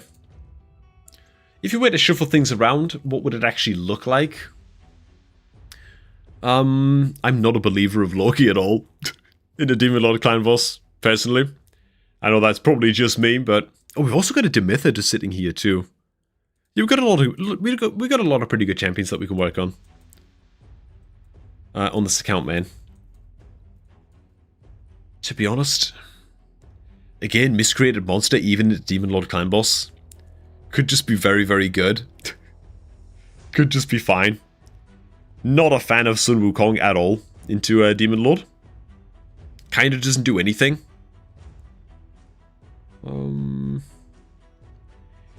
Miscreated monster just for the ally protect? Is that worth it? I mean, if we're going to be leveling it anyway for other areas of the game, it's probably worth it. Scan over the roster real fast. I mean, we are sitting on a Coffin Smasher, but I mean, this used to be a really, really good champion to bring into Clan Boss, but we already have the decreased attack strong version from Rector Drath. Is he worth leveling just for an HP ban? Probably not. Probably not, right? God. My goddamn throat, dude. I do wonder if the damage would improve just immediately, like right away, by just taking out the Loki and just throwing in Haikatune, man. With just a crazy amount of speed. And just getting everybody else attacking way faster. Also, do we have masteries purchased on these champs? I gotta check that out real quick as well. Okay, we do. Also for Sun Wukong, okay. And we farmed up a good amount for Rector as well. Okay. Look, we put a lot of effort into farming up the masteries here, which is nice.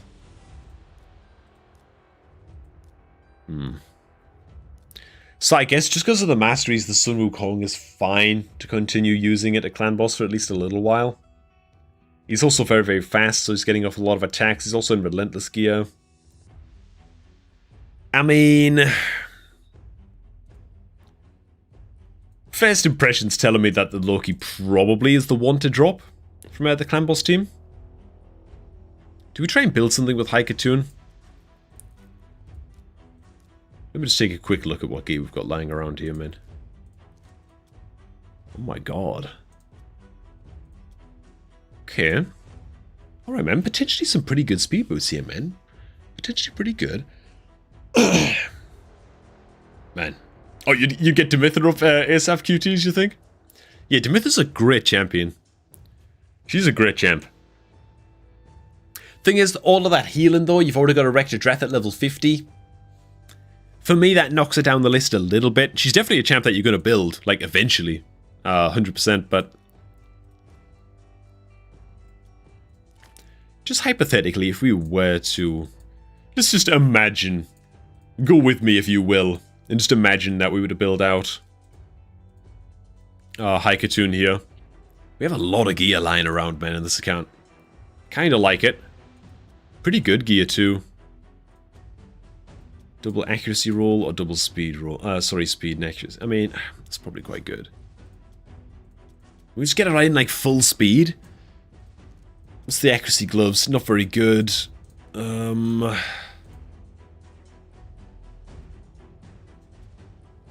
my god. These are already up to rank 12. Not looking that hot. Okay, we just look for, like, speed substats.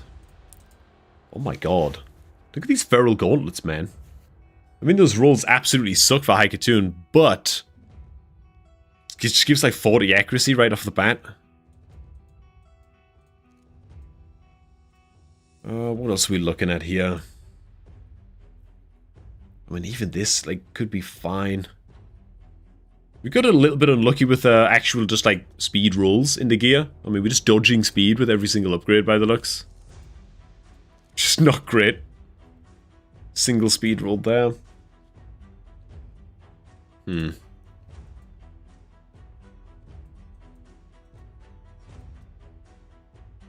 mean, honestly, do we just throw these on? Just for the 40 accuracy, man. Because Haikatoon's accuracy is quite important. It is quite important. Okay, I mean, we'll leave it at that for now. What stuff do we have with speed substat rolls on weapon, helm, and shields? Double accuracy there's fine. Speed HP or speed attack. Do we have any more feral gear? Oh my god, we do. Oh my god, look at how good this is, dude. Okay. Alright. Let's crank this up. Oh, fuck. Dude, what the hell, man? Can this account just get some speed rolls, dude? Take it up to 12, no further. Triple HP roll. Bloody hell. That's extraordinary, man. I mean, that is extraordinary. Still gives a good amount of speed. We'll throw it on. Fine. That is just... Actually, never mind. Yeah, dude, like, what the hell, man? All 3 rolls go HP percentage. That's shockingly bad. Okay. Speed! Yes. More speed? Okay, fine. Fine, it will do. I won't upgrade these boots very much. I don't want to spend much silver on the account if we can avoid it. At least we get a little bit of accuracy here. Okay, that's okay, man.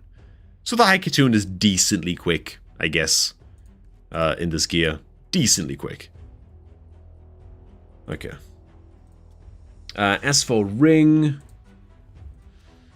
HP, defense percent, that could be okay. Do we have any pinpoint? We do. But it's attack. Okay. I mean, I guess this will do for now, then.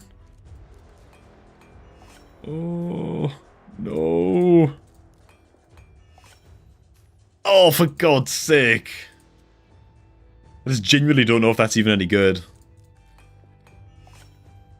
Oh, come on. Bro, like, what is this? What actually is this? Okay. It's fine. It's fine. We'll throw that on, man. We'll throw that on. Okay. Let's just equip the Haikatoon in that, man. Alright. Chris, I haven't actually started, like, I've actually had the recording paused this entire time, man, but... Okay, let's get at this real quick, man. Oh yeah, good for Miscreated Monster. Yeah, we do have free gear removal, so we could go ahead and switch some of that gear over to Miscreated Monster real quick as well. Okay. Alright, man. Just getting back to recording settings real quick. Alright, so taking a look at the Clan Boss team, what we're currently hitting right now is a mix of, I believe, just normal, and yeah, we're not touching brutal at all yet, so normal and hard. Clan Boss team currently stands something a little bit like this, which I mean, I think is fine. Decreased defense from the Ugo and a bit of healing from the Ugos. Okay, we've got decreased attack coming in from the Wrecked Drath, which is also okay. For me, Loki is probably the weak link in this chain. I don't know if we need the Loki's accuracy aura in order to make the Wrecked Drath able to land her decreased attack debuff. I'm just going to check that real fast. I should have checked this while I was in the champion section before, but let's take a quick look. Okay, so the Wrecked is sitting on around 130 accuracy. We could definitely bump that up just a little bit. Maybe by just rearranging some gear. Oh my god, we have an attack chestplate on the Wrecked Drath. Okay, so we've got some build fixing to do on some of these champions. Definitely just want a lot of defensive stats on our support champions like that. Ideally with some accuracy substat rolls. So, yeah. I think what I'd be doing here is not relying on the Loki to give us the accuracy aura, if we can. First and foremost. And I think I'd just be building out the Haikatoon to be the speed aura lead, get the team ticking much faster, giving the speed boost once we're actually in the battle, and just getting our guys moving way quicker, which is quite important because we do have the masteries for Sun Wukong and Kale purchased, and so them just getting more attacks in is straight away going to boost our clan boss damage by quite a bit, because they both have those War Master procs coming in, and I think that will be fine to get us started into Demon Lord clan boss. That said, Sun Wukong is not a great champion to be using in Demon Lord, really. You're looking for poisoners, HP burners, max HP damage dealers, that kind of thing. Sun Wukong just kind of hits things with his stick a little bit. And while he's going to do fine for us for now, because again he has masteries purchased, we could look to replace him with a better damage dealer, like a second poisoner or something like that in future. A champion that we could look to kind of work into this team as well could also be the miscreated monster. I'm not sure who the miscreated monster would replace. Would it replace the Sun Wukong? Would it replace the Ugo? Maybe. Just because miscreated monster is bringing the ally protect buff, which is going to drastically increase our survivability across this team by a lot. Ally protect plus the decreased attack from the Rector Wrath should do a hell of a lot to give us a crap load more survivability in this team. I'm not sure if the miscreated monster would work out better than the Ugo, frankly. It's something that, you know, we could experiment with, I guess, in future on this account, because we're going to be building out the miscreated monster anyway. You know, that's going to be like my first recommendation of champion that we should probably take up to at least 50, if not all the way up to 60, as quickly as possible on this account. It's going to give us a crazy amount of wave control. It's going to help us out a lot into dungeons like Ice Golem, where we're going to be taking a lot of counter-attack damage from the boss. The ally protect buff from Miscreated Monster is going to be huge there. Also, Miscreated Monster into Spider's Den, again, you know, brings that AoE stun to help control up the spiderlings. So for me, Miscreated Monster is going to be a huge priority on this account for us to build up next. What are we also looking at here, man? I tell you what, yeah, I'm also just gonna, I think I'll actually just peel through most of the dungeons here and talk about what kind of team we could be running in each of the dungeons, and what my team would probably be if I was running these. Okay. Whoops, holy crap. Alright, man, so let's actually just give a quick rundown of the dungeons and what kind of teams I would suggest running in each of the dungeons. Because we already started on Spider's Den, it makes sense for us to start there. For the Spider's Den dungeon, you're looking again to control or consistently nuke the spiderlings while also controlling the boss's turn meter. For that reason, again, I'm going to go ahead and recommend Haikatoon as the speed lead. She brings a little bit of turn meter control, a decreased speed debuff as well on her A1 to help slow the boss down quite a bit. And yeah, her 10 meter decreaser is also on her A3. It's an attack all enemies, so it's also going to help to control the spiderlings quite a bit as well. Kale is obviously great into this dungeon too. We're going to go ahead and sub in Miscreated Monster because of his AoE stun. Ideally, we get him bucked out as soon as possible so it's on a lower cooldown and just give us even more control against the spiderlings. I would also suggest that we run... Hang on, who are we going to drop from the team here though? Is the Sun Wukong gotta go? It's going to take us too long to get all of the skill bucks for the Sun Wukong. His big AoE hitter is just on too long of a cooldown. We want to be autoing this as much as we can. And I don't believe he uses his A2 against the boss if you just leave him on auto. Doesn't use it as like an AoE clearer. Instead, we could go ahead and run the Tyrell. Tyrell is going to bring decreased defense just like Ugo would have. Except Tyrell also brings a 10 meter decreaser on his A3. We're actually one skill book away from getting this down to a 410 cooldown as well, but decrease enemy targets 10 meter by 50%. Yeah, it's going to be great for just keeping the spider boss itself under control. I think Tyrell will do fine for us here. He fares a bit better into Fire Knight than Spider, but with the limited options that we have, I think that the Tyrell would do just great in this team. And now with Rector Wrath, what we could do here, to be honest, the Rector is not really, or shouldn't really be that necessary into this team.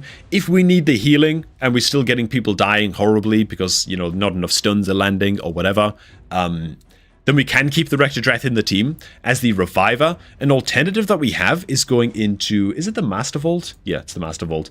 Is going into the Master Vault and actually getting our Executioner up to level 50, and the Executioner could also stand in as just an extra controller because of his, well, first of all, he's a red champion, very, very easy to buck up and get this A2 down to a 310 cooldown. It's an attack all enemies, decrease the target's 10 meters by 20% against all spiderlings and the boss, and also has a chance of placing weak decreased speed as well. So just a lot of extra AoE control coming in from Executioner. I think this could be the kind of team that, if we were to max all these champions out, could get us to maybe like stage 15, stage 16 or something like that. Just a good like progression team to get us started into Spider's Den. Yeah, I think that would be pretty damn good. Into Ice Golem's Peak, things are a little bit more simple into Ice Golems, to be honest. Ice Golem's Peak, the trick is to just take things slow. We're not going to be having like High Katoon in this team, for example. It would just get us killed. You need to just slow things down against the Ice Golem. You know, it's not like a speed race like it is against Dragon or Spider's Den to a lesser extent, you know. Ice Golem is about decreased attack debuffs. It's about increased defense buffs on your team. It's about ally protect buffs. It's about just doing whatever the hell you have to do to survive the boss's big chunky counterattacks and take things slow if you have to. So all of that said, the kind of team we could be running here, we maybe have like Kill as like the aura lead in this one, so that he's giving the extra HP from his aura. If I just clear out all the team, actually we just start from scratch, make it a little bit easier for me to think. We could also throw a miscreated monster in there as well. He is going to, of course, be bringing not just the AoE stuns to help us get through the waves and control the adds against the boss, but again, he's bringing that strong version of Ally Protect on his A3, which is great. Very, very lovely stuff. Going to help us survive those boss counterattacks. Who else do I have written down, man? I've got to consult my notes over here, dude, because there's a lot of stuff to cover. I don't want to miss anything. There it is, man. Okay, yeah. So Rector Drath and Ugo. Throw both these guys in there. You might as well. The decreased attack from the Rector Drath against the Ice Golem boss is going to be very, very important. You're going to want to get that up as quickly as you possibly can from the Rector Drath. The Perfect Veil buff from the Rector Drath is also going to help you take less AoE damage from the boss. That's one of the side effects of the Perfect Veil buff. And of course, the Ugo is there for a little bit of added healing. Now, the decreased defense from Ugo is actually not that ideal against the Ice Golem. It's going to speed up the kill speed by a little bit, so it can be a little bit risky, but I think this team has enough survivability that they should be able to get through it without too many trouble. And then, frankly, for the last spot on this team, I'm not that sure. We could just throw Wukong in there for now. Fine, just a little bit more damage, a little bit more wave clear, it's okay. What we're really looking for here, though, is the likes of another poison style champion would be great. Would be totally fine. We could also look for an increased defense buffer style champion to fill up this last spot. We don't actually have one across the entire account, but another increased defense champ will just make the clear more consistent. It's not going to be a fast clear. Ice Golem is notoriously slow when you're getting started, especially in the early game. If you want to progress up in stages in Ice Golem, defense has to come first. The clear speeds might be very, very slow indeed, but you know what, if you're just leaving this dungeon on like auto battle overnight or something, who the hell cares how slowly you're killing the boss, right? If it's all just about hitting stage 16 and then stage 20 as quickly as you can, you know. So for now, I'd say go ahead, throw in either the Loki or the Sun Wukong, but ideally a poisoner or an increased defense champion to finish up that team. Now, Dragon's Lair, we're really going to spend too long on Dragon's Lair? I don't think so, man.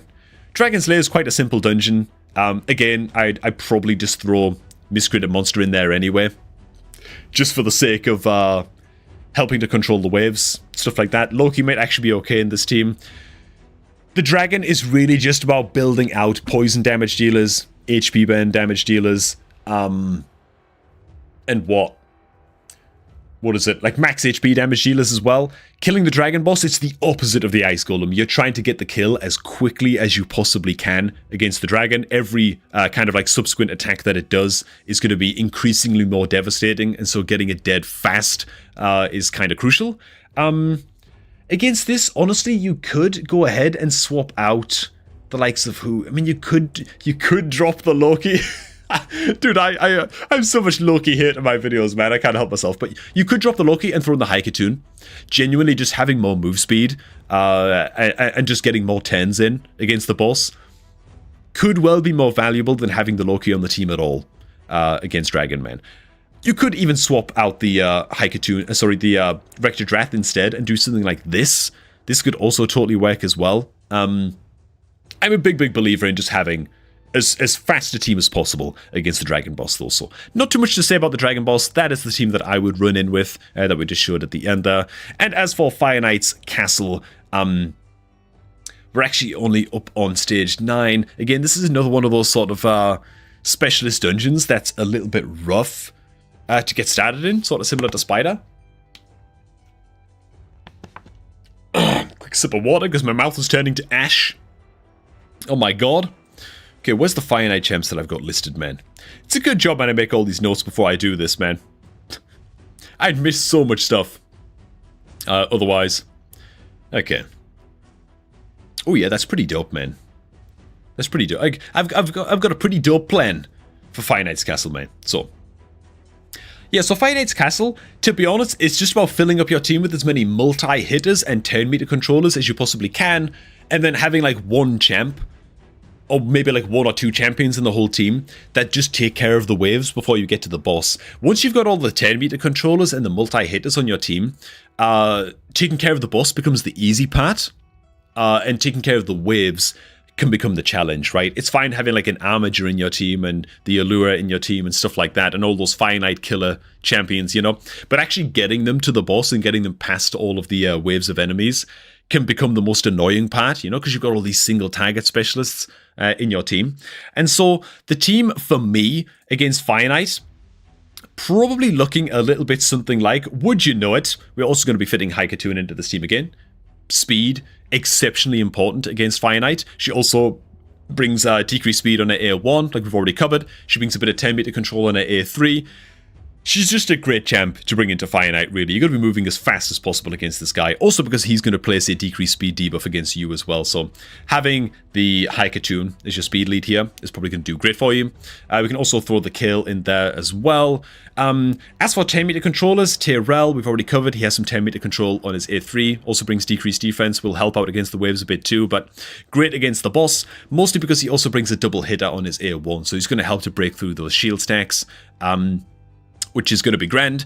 Additionally, we also have good old Gruckus sitting at level 40. This could be a champ that we take up to level 50 purely for the sake of progressing in Fire Knight. He's very much like a specialist style champion, but he brings a triple hitter on his A1, which is again going to be great for blasting through the Fire Knight shield stacks. And then on his A2, he brings some 10-meter reduction and a strong decreased speed debuff as well on his A2. So old Gruckus, fantastic for Fire Knight progression. Yeah, I think I'd recommend that we take him up to level 50. And then frankly, because this team lineup is not that great at handling waves of enemies, we might also just want to throw in Miscreated Monster one more time here. Just for stunning up the waves and just making that clearing the waves a little bit easier. What I will say as well is that when you're setting up your Fire Knight team, another key tip to sort of bear in mind is you want to throw the team together like so. God, let me just find everybody again real quick. I didn't think this bit through. It was Gruckus, and who else was it? Who else was the last champ, Ben? Gruckus, Miscreated Monster. Yeah, there he is. Okay. So when you're setting up this kind of team, what you actually want to be doing is going into your AI and just make sure that you are setting up your team to get a good opener against the boss itself, right? So this might look something a little bit like maybe in the second wave of enemies, you might want to disable Kale's quadruple hitter on his A3 and have him open up with that against the Fire Knight boss itself to instantly blast through a lot of shield stacks right away. You might want to do a similar thing as well on the likes of Gruckus. You might want to have him make sure that he always opens with his A1 against the boss and then goes into using his A2 so that hopefully you're blasting your way through those shields nice and quickly. And yeah, this is going to be very, very dependent on the speeds of each champion and how things actually work out when you try this in practice, but make sure that you are using the team setup AI tool thing just to make sure that, you know, if you want your Tyrell to open up with his double hitter on his A1, that he's actually doing that against the boss and he's doing that reliably. And if you want him to use his preemptive strike to decrease the boss's turn meter. Again, you might want to disable him from using it against the second wave of enemies to guarantee that he's got it ready against the boss when you go into that kind of like final little battle sequence, you know. So that's just an example of how you can use like the team setup thingy when setting up this squad. It might take some tweaking, you know, so I'll just leave like that like it is. Now, I will say as well is that you do have the option here of eventually removing Miscreated Monster completely from the team. If you find that you are fine against the waves, you might not need Miscreated Monster to get you through the waves of enemies. And if that's the case, then you can also fill out this team with another champion that I believe you have sitting in your Master Vault. Another champion that you could take up to level 50 here in the form of Life Taker.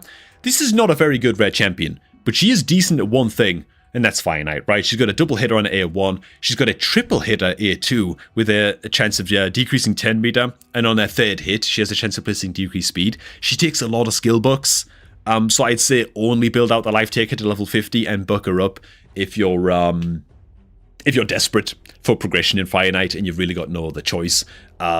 And you're just not able to reach like stage 16 otherwise, you know. She's a little bit of a desperation build, to be honest. I wouldn't necessarily recommend building her out. Hopefully find a better Fire Knight option. Another champion that you could build out as well that I don't think you have on this account just yet, as far as I can see, is just Armager, a great 10 meter control champ. Literally an uncommon champion. You can pull him from your mystery shards. Is he a Bannerlord or a Secret Order guy? Armager. Where is he? Okay, yeah, there he is, man. Yeah, so good old Armager. You can pull this guy from your mystery shards, feed copies of Armager into Armager to level up his skills because he's so accessible. And then on his A1, you just build him up with 100% crit and a good amount of accuracy. And you just have him literally spam his A1, just disable his A2 completely against the Fire Knight boss, have him spam his A1, and ideally you get to a place with your Fire Knight team where the boss literally just never, ever gets a turn. And, yeah, so that's another champion to look out for, man. So, at the end of the day, in summary, what to max out next on this account before I get to tweaking some of the gear builds on some of these champs, especially this Rector Drath and this attack percentage chest piece, which I don't know what the hell this is doing here, man. But, yeah, champions to max out next on this account, I'd take the Miscreated Monster up to level 60. Straight up. This would be the next champion that I max out on this account. I think that High Cartoon is also very high priority. You're lacking any kind of increased speed champion all up and over here as well, so screw it. I take her up. I think you're going to use her in a lot of dungeon content, a lot of wave content, stuff like that. So she'd also be very high up on the list. Then after that, is Tyrell worth taking up to level 60? Depends how much use you feel like you're getting out of him. By the time you've maxed up a couple of these champions over here, you might get to the Tyrell and you might have pulled a better option than the guy, you know what I'm saying? I think Gruckus is probably worth taking up to level 50 for Fire Knight progression, just because he's such a good specialist in that dungeon, and that dungeon is quite a tough nut to crack without at least one or two specialists in the team to take care of business. And yeah, besides that, you're pretty damn safe to take Demither up to level 50, if not level 60, after all of that is said and done. She's a great epic support champion as well, just going to give a crazy amount of healing to whatever team she's in. Mistrider Daithy is another great... You've got some great quality champs on this account that you can just take up while you're waiting for something else to do as well, you know. But in terms of priority, yeah, Miscreated Monster, High Cartoon, Gruckus up to 50, those would be the ones that I would focus on. Oh, also Executioner can be a little bit of a project for you as well to take up to level 50 for use into Spider's Den if you are struggling there. Okay, man, let's get to tweaking some of these builds, man, because what on earth is going on with this chest piece on this Rector Drath, man? She needs a bit more accuracy here and could do with a, what, defense percentage chest piece? Let's see what we can come up with. Okay. That was a whole lot of rambling. I gotta rest my voice for just a second.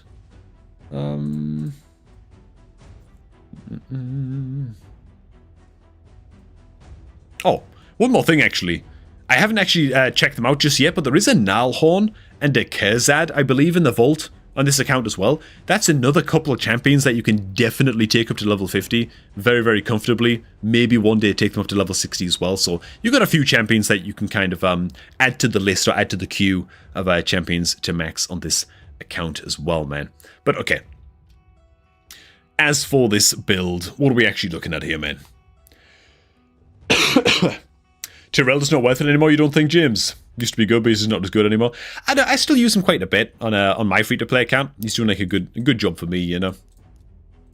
I still find him pretty okay. Okay, man. What defense percentage pieces do we have here? Ideally, it's got some accuracy rolls as well. The Relentless piece. It's ranked up to 12. Might just be fine. Might just be okay, man. Oh, for God's sake, I hate that, man. When you switch to... Goddamn filter clearing itself. So frustrating. Yeah.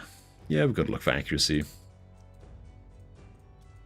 Defense, but... Like, these substat rolls are really, really bad on this chest plate, but... There's still a hell of a lot better than this Immortal chest piece, right? Probably. Let's just have a little bit of a play around and see what we can come up with here, man. Also, let's check for currently equipped stuff too. The Haikatoon's wearing the other chest piece. Okay. I mean, we could just go for more health. Let's see which HP percentage chests they are as well, I guess. Okay. That's actually way better, right? We lose the defense again this way, but we gain a hell of a lot more health. Defiant. Pinpoint?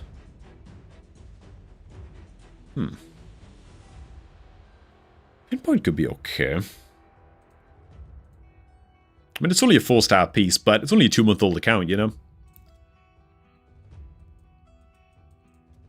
Nah, I think we'll just go ahead and throw this on. Let's go ahead and throw that on, man. Okay. Everything else can probably stay. Probably. Oh, we're still looking for accuracy subsets, aren't we? Okay.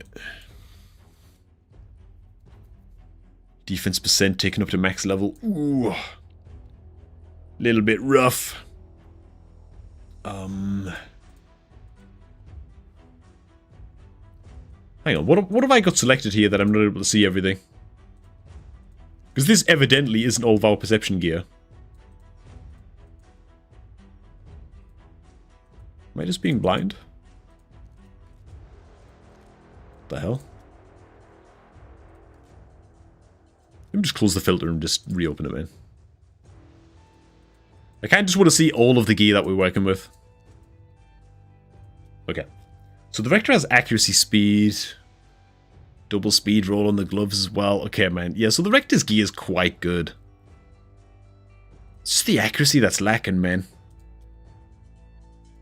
Feels like it shouldn't be lacking this hard, though. Feels like it shouldn't be lacking this hard, man. I don't know, dude. Hey, what's up, man? Daft, my dude. Oi, Plarium, you got any more of those magnificent artifact chests to send to us? Feel free. Yeah, man. I would put HP percent of Rector in defense ring.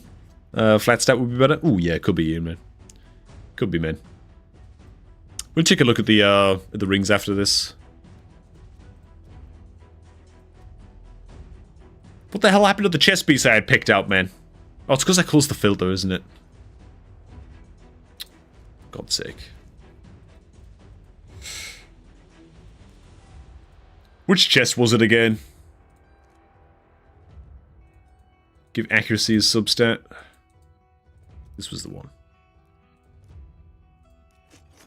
Okay. I'm just going to go ahead and make that change, man. Alright, man.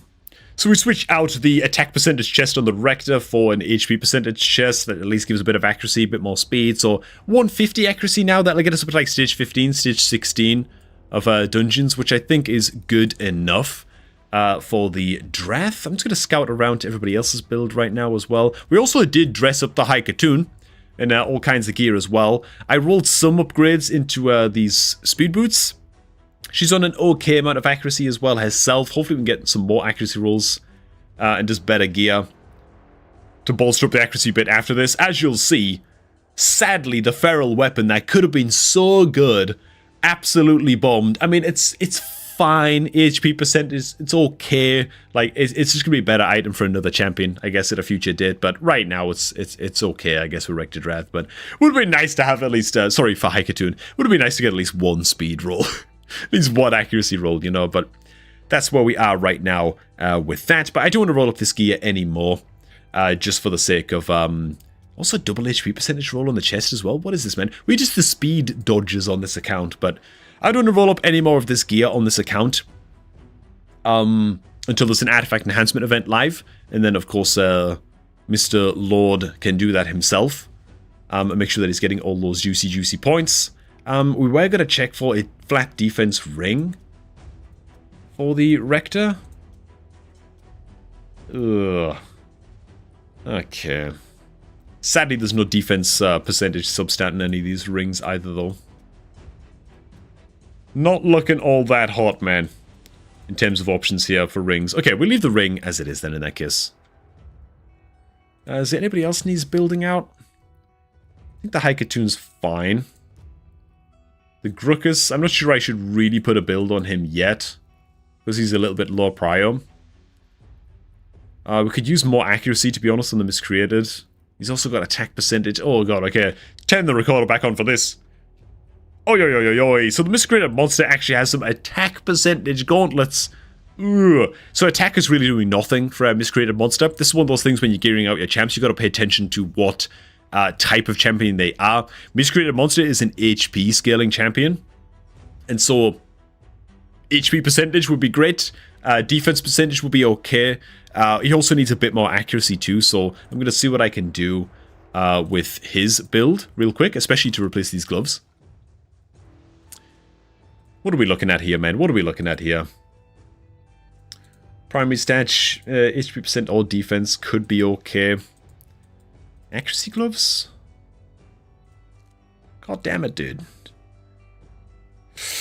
I feel like people sell way too much accuracy gear, man. You know what I'm saying? Lifesteal, cursed. I mean, oh my god, dude. Stun set, toxic set. I mean, can we narrow this down to just like 5-star pieces for now? 5 or 6-star? I mean, even these gloves are just automatically better than what we have equipped. They're not that good, though. Okay. Now we're talking, man. These pinpoint pieces. Now we're talking, man. Okay, so we actually have some rank 12 pinpoint gloves here that rolled a little bit into accuracy. These could work just fine, get our accuracy up to a much more respectable spot. I will just keep on painting in these pieces and see what we end up with in terms of total stats at the end, once all is said and done. Speed boots. 5 and 6-star only. Oh my god. Oh, what? Oh, God's sake. These could actually be pretty good. Do we have anything better? We just the accuracy dodges on this account, I guess. Yeah. So these boots will end up faster. If they just hit accuracy one time, I think that they're worth it. Okay. Okay, fair enough, man. Just one accuracy roll, but I think that will do. I think that's okay. Go ahead, throw these on. What about the chest pieces, man? What's the chest piece that we currently have equipped for perception here? It's flat defense with attack rolls. Ugh. Damn, man, that's rough. That's really, really rough. Anything better that we could throw on here instead? I mean, it's okay for now. We could just leave it for now.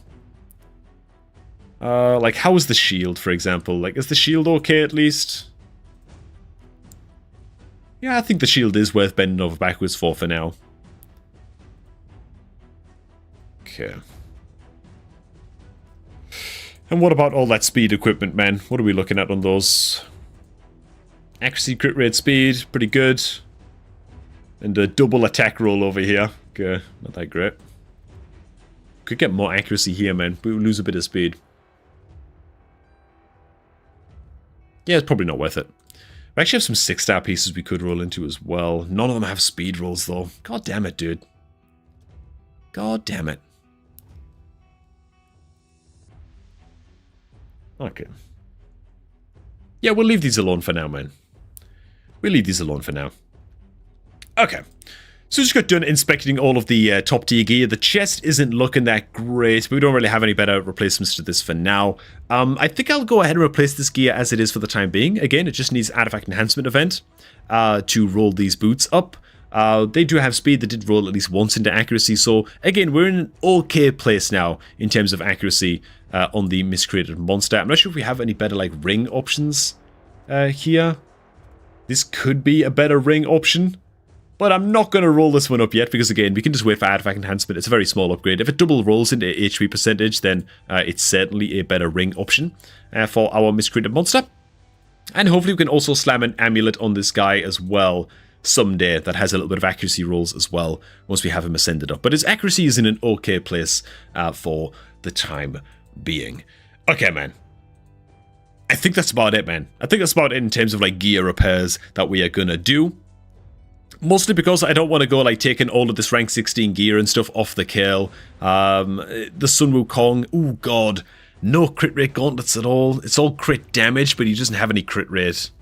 Okay, I take it back. I've got to take a quick look at the Sun Wukong here. Take it back, man. Take it back. We really need to have the Sun Wukong built out with 100% crit, right? I mean, at least crit gloves. I mean, oi, oi, oi, oi, oi. No crit. You know what? I can actually forgive the lack of accuracy, Solstice. I think I can forgive the lack of accuracy because it's a block buffs debuff, and like that's useful into arena early on, but into like all other areas of the game, like the PvE content and stuff, it's not that useful until you get to Hydra. Then it's like huge, obviously. But the crit rate, oi, oi, oi, oi, oi. That's like unforgivable, you know? Like, he's got one job, man. Oh my god, we're sitting on these gloves! Oh my god! We're actually sitting on some rank 12 crit rate gloves. Accuracy speed rolls. Oh my goodness. In fact, hang on. We're sitting on crit rate gauntlets for Relentless here that are also rank 12. We've got a lot of leveled crit rate gauntlets here, man. Savage with attack rolls, bit of accuracy as well, because the accuracy is tragically low for the Sun Wukong as well. It's a bit more forgivable to have low accuracy in the super early game on your Sun Wukong.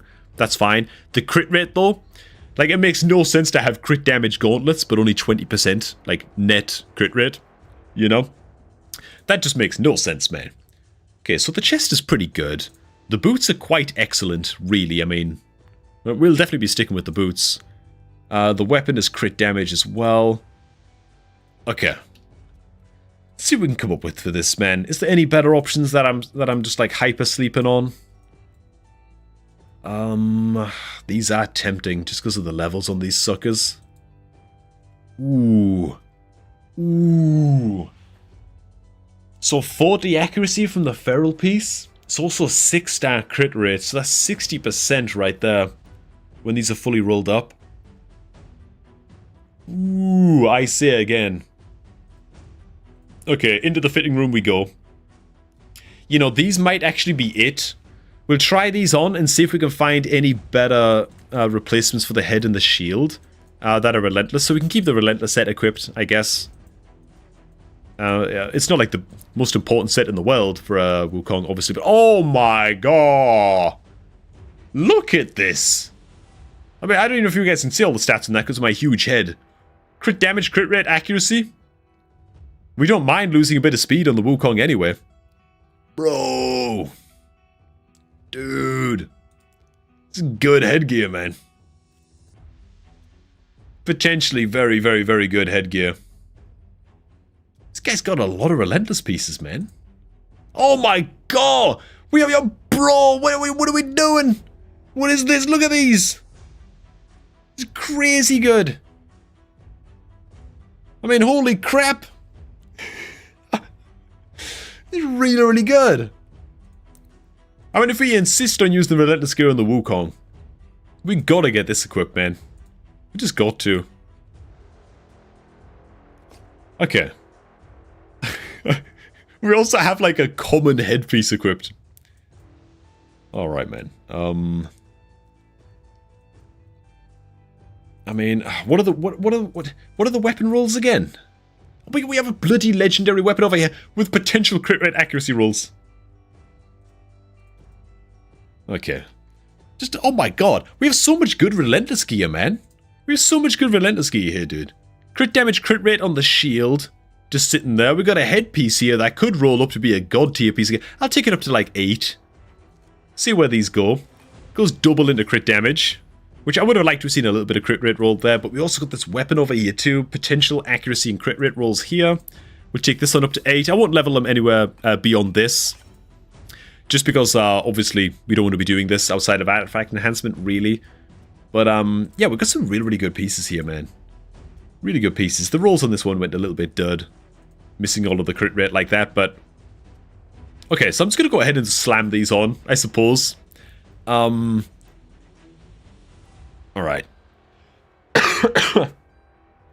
We probably don't need to touch the weapon, right? Sorry, we could actually just remove the weapon. The weapon is now like the weakest piece here. So we had 47% crit. We'd gain another 50% by maxing these gloves. That's close enough to 100%. So it means that the weapon can actually be replaced with something that gives accuracy. I guess. Do we have like any just absolute god tier accuracy weapons, man? Let's just take a look around. Oh god, I mean, this weapon is still good. But it's not enough accuracy though. Not enough accuracy. Feral weapon on the Haikatoon. We've already got one feral piece though. Ah, man, what we wouldn't give, man, for a piece of pinpoint gear right now. A little bit of pinpoint would be so good. Okay, we missed all of the accuracy rolls on that. These all being used. Bit of accuracy here. Oh, come on, man. I'm looking for something that's already rolled into accuracy. Accuracy, attack percent? Maybe? Maybe, man. Was there better crit rate gauntlets that we could have gone? Maybe I'm jumping the gun a little bit on the crit rate gauntlets, man. Maybe I'm jumping the gun on these just a little bit. Is this something that gives accuracy and crit rate, man? Ooh, these right here. Oh, but then we don't have a feral weapon to go. Oh, for God's sake. Oh my god. Okay. This is tough, man. I'm gonna go ahead and roll up these gauntlets to 8, see where these go. Accuracy, speed, I tell you what. I tell you what. So we actually, like, we actually lose a bit of accuracy equipping these for now because we lose the feral piece, but is there another feral piece we can have equipped here?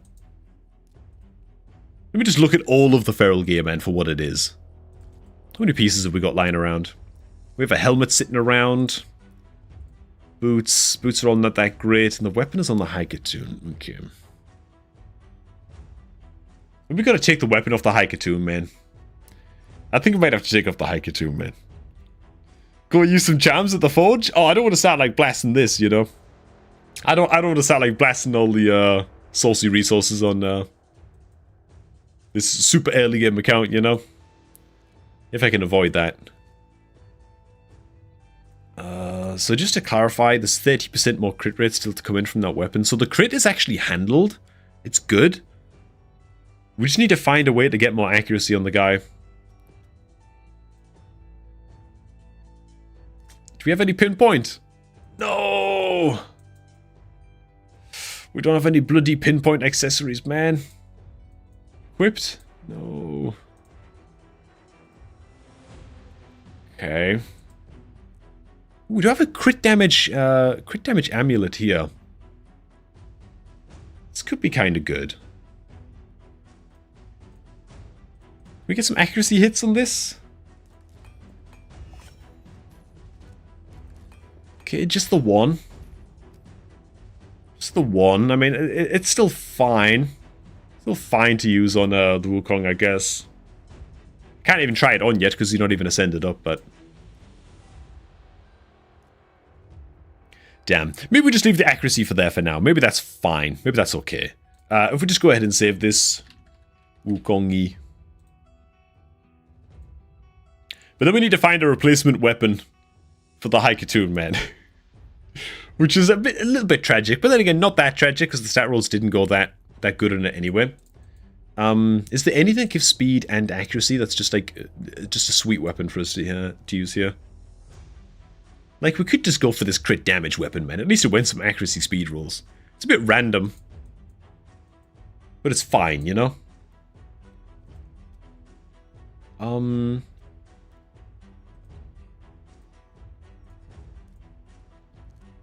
Just rolling up potentially a replacement weapon here. For the Haikatoon. Because she's gonna have to lose her feral weapon, man. She's just gonna have to lose it.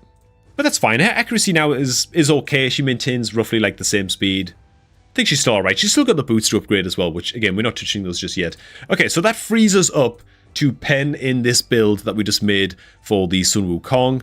Obviously, he's going to need an amulet that rolls into some accuracy as well, because his accuracy still isn't great. But once these gloves, these gauntlets, are ranked up to rank 16 during the next artifact enhancement, that'll put him at 97% crit rate, which is good enough. It's a hell of a lot better. You know, he's losing a lot of crit damage, but once we have the crit damage amulet on him anyway, how much is he really losing?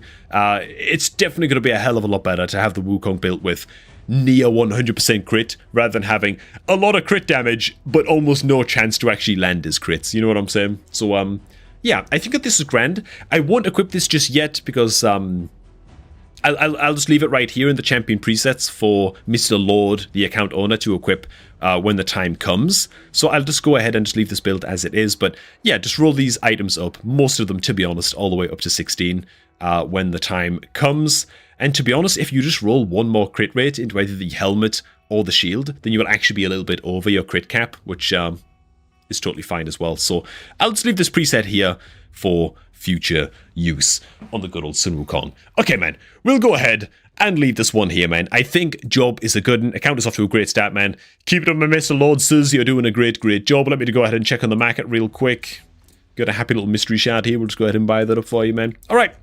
And that's going to be all, man. Hey, thanks for watching, guys. If you did enjoy this one and you want to get involved in the series, then make sure to go ahead and join my Discord and submit your account in the Takeover submissions channel of my Discord server. Discord server is, as always, linked down below in the video description box. And if you want to really maximize your chances of getting involved in the series, make sure to start off a new raid account using my beginner promo link, which, as always, is linked down below at the top of the video description box too, man. Use that link to sign up to raid. You get yourself 4 free epic champions and a priority pass into this account takeover series. Alright, thanks for watching, guys. I'm going to catch all of you all just a tad bit later, man. Bam. Okay, there we go, man. Video sign off. Holy crap. Might be quite a long video once all is said and done. Let me just organize the clips for that real quick. So, wifey can start editing. How long is this first clip, man? Because that felt crazy long. Oh my god, dude, that's long. She's gonna be mad, dude. She's gonna be mad, dude. Oh god, okay. Okay. What to max next? We'll call this next video. Just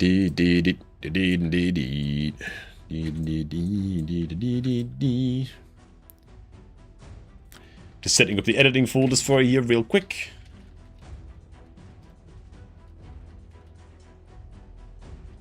Long AF, lots of cutting.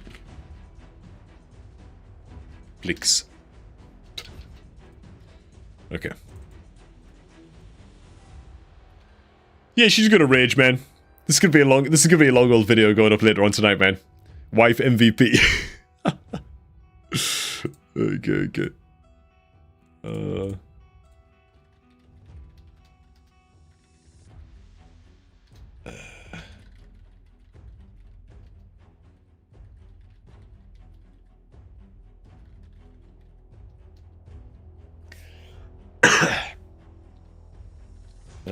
Upload to folder when done.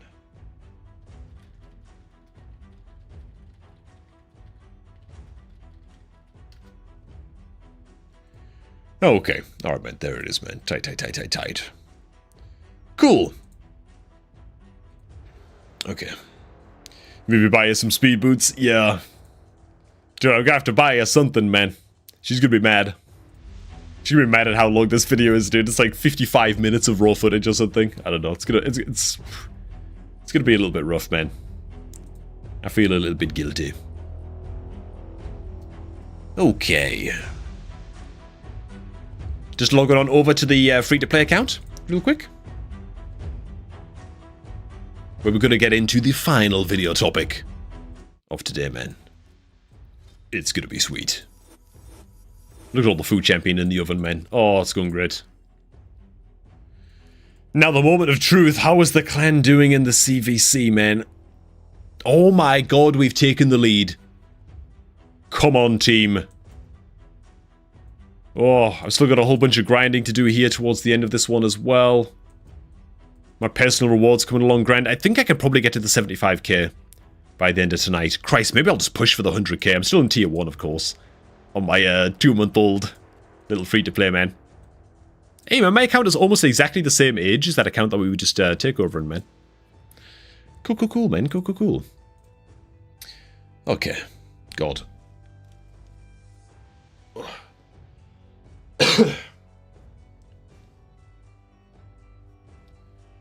Okay, alright. We have another video to shoot, man. Even though that first one took forever, way longer than I was expecting it to take. I'm just glad that we got it done, boys. Okay. Oh yes, this is gonna be a good one, man. This is gonna be a good one. Must build rares for Doom Tower, man. Rares and uncommons that you can build to get ready for Doom Tower. Which is something I'm actually working on this free-to-play account just now. So it's a very, I don't know, very current topic for me as well, man. On this free-to-play account being like 2 months in. So screw it. Let's go ahead and just jump straight into this one, man. This wastes no time at all. I'm behind schedule today already, goddammit. I'm hungry. I'm I'm overly thirsty. Water isn't enough. Let's get this one shot, man, shall we? Oh, dude, look at my skull crown, dude. She's doing great, man. Oh, my God. I'm so happy with how this free-to-play account's going. It's going great. Okay. Anyways, cool. Let's do this, man. Recording is up. Check. Test. Alright. What champs are going to be spotlighting here? Oh, yeah. I can see one of them already. Very good. Reserve Vault. Do I have another champ in here that I wanted to build out? Nah, just the one for now. Okay, man. Alright, what is up guys? This is Corb and welcome to the good old free-to-play account. Things are progressing grand as we near the end of the second month of our free-to-play adventure over here. Skull Crown's doing great since we pulled her as well. Looking awesome, man. I'm also starting to think about future challenges that we're going to be approaching on this free-to-play account, namely the Doom Tower and Doom Tower bosses and just clearing normal mode Doom Tower for the first time. And so in this video, we're going to be covering champs like Master Butcher, champs that are extremely accessible. We're talking uncommon and rare champions that you can keep a hold of on your new account, on your free-to-play account or what have you, to seriously smooth the road through Doom Tower. But champions like Master Butcher that can outright almost solo counter certain bosses in the Doom Tower that are going to help you out a huge amount in future. So you definitely want to be holding on to these champs. Before we get to that, hey man, if you enjoyed this series and you want to join in and play along with me with your own free-to-play account, then make sure to create a new raid account using the best beginner promo link available, which is my beginner promo link, and is linked down below at the top of the video description box, man. Make sure you're signed out of Plarium Player on your PC. Hit that link to download raid and create a new account to get your hands on 4 free epic champions. It's the best beginner promo link going to get you off to an incredible start. And yeah, I'll see you on your own free-to-play adventure. God damn it. Okay, let's get to this list, man. It's going to be quite a comprehensive list. I won't spend too long on most of these champs because frankly, a lot of them are going to be quite familiar. to a lot of people watching this video because they are just so accessible, but they're so good. Let's start off with the Doom Tower boss of the Magma Dragon, where the name of the game is to try and decrease its attack where you can, spank the hell out of it, but most importantly, keep it provoked at all times. And so we're looking at one of the most dependable and accessible provokers in the entire game in the Barbarians faction in the form of Sentinel. This is not a champion that I have just yet, but he does bring a attack one enemy 85% chance to place the provoke on his A1 if this attack is a crit. He also brings a little bit of self-healing as well on his passive, and so every other turn he gets a little bit of extra healing as well, which can also crit, which is a lovely little detail to have. But effectively against Magma Dragon, you just have the guy spam his A1 and keep that provoke up against that boss. Very accessible way to get through that boss and keep it under control. Next up, man, we have another super reliable rare provoker. This is a champion that I do have on my account, and if built fast enough, your Nalhorn can do the job of provoker as well. Against the Magma Dragon, as well as against Wave Content 2, place a provoke debuff on all enemies for 1 turn, place an increased defense buff on this champion for 2 turns, bookable down to a 3-turn cooldown. So as long as he's fast enough, very dependable provoke, 100% land rate, cannot weak hit because it simply places a provoke debuff. It's not attack one enemy and then have a chance to place provoke, so he has that advantage. Yeah, Nalhorn, amazing cheat code into the Magma Dragon. Next up, man, we got to touch on the Bommel counter, the ultimate Bommel counter. This is the champ that gave me the idea of doing the video, to be honest. It's good old Master Butcher. I pulled this guy. He's sitting at like level 11. I haven't touched him just yet, but that's all going to change very soon. I'm going to be building this guy out, probably taking him up all the way to level 60, unless I find a better option against Dreadhorn Bommel. So the tough thing about Dreadhorn Bommel is that the sucker summons bombs that deal 40% of all your champions' health as damage to those champions, right? They always get hit for 40% of their max health as damage. Why is Master Butcher so good against that? Because when attacked, heals all allies, including himself, equal to the amount of damage taken. When fully bucked up, it's a 1-turn cooldown. Very good indeed. Now, it does say it does not work against bosses, but the bombs that Dreadhorn Bommel summons count as enemy champions, not bosses, right? And so you do actually just get the full healing from this. Now, as long as you build your Master Butcher to be decently quick, so this is coming back off of cooldown, and he has the most health on your team against Dreadhorn Bommel, he will always be healing your allies for more damage than they are taking, if that makes sense, right? Because it actually heals all allies equal to the amount of damage Master Butcher takes. So 40% of his health is more than the 40% health of all your other champs. He's healing a crap load, okay? He's just going to keep your entire team alive and not completely solo or trivialize the fight exactly, but it's going to do a lot to counter the main mechanics coming out from Dreadhorn Bommel. Next up, man, we have good old Scarab King, where there's one champ that we've got to spotlight right away. It's quite a inconspicuous little champ. Oh, I do have a Metal Shaper lying around somewhere on this account, apparently.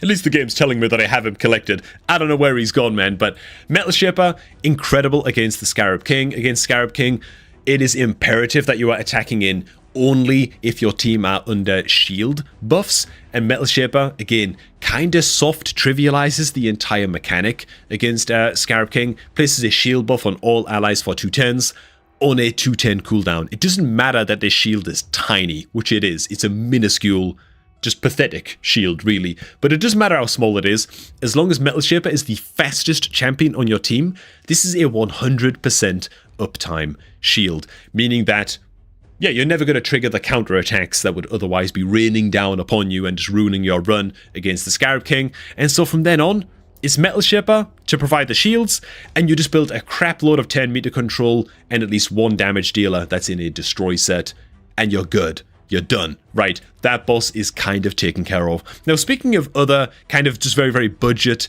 10 meter controllers that are absolutely worth building out, Armiger is going to be the chief among them. Pull this guy from your mystery shards, feed copies of Armiger into Armiger in the tavern to rank up his skills. Very cheap and easy to build. Just got to build him with enough accuracy and 100% crit rate to get his A1 to consistently decrease 10 meter by 30%. Very good stuff indeed. Another champ that's similarly budget as well is, where is she, man?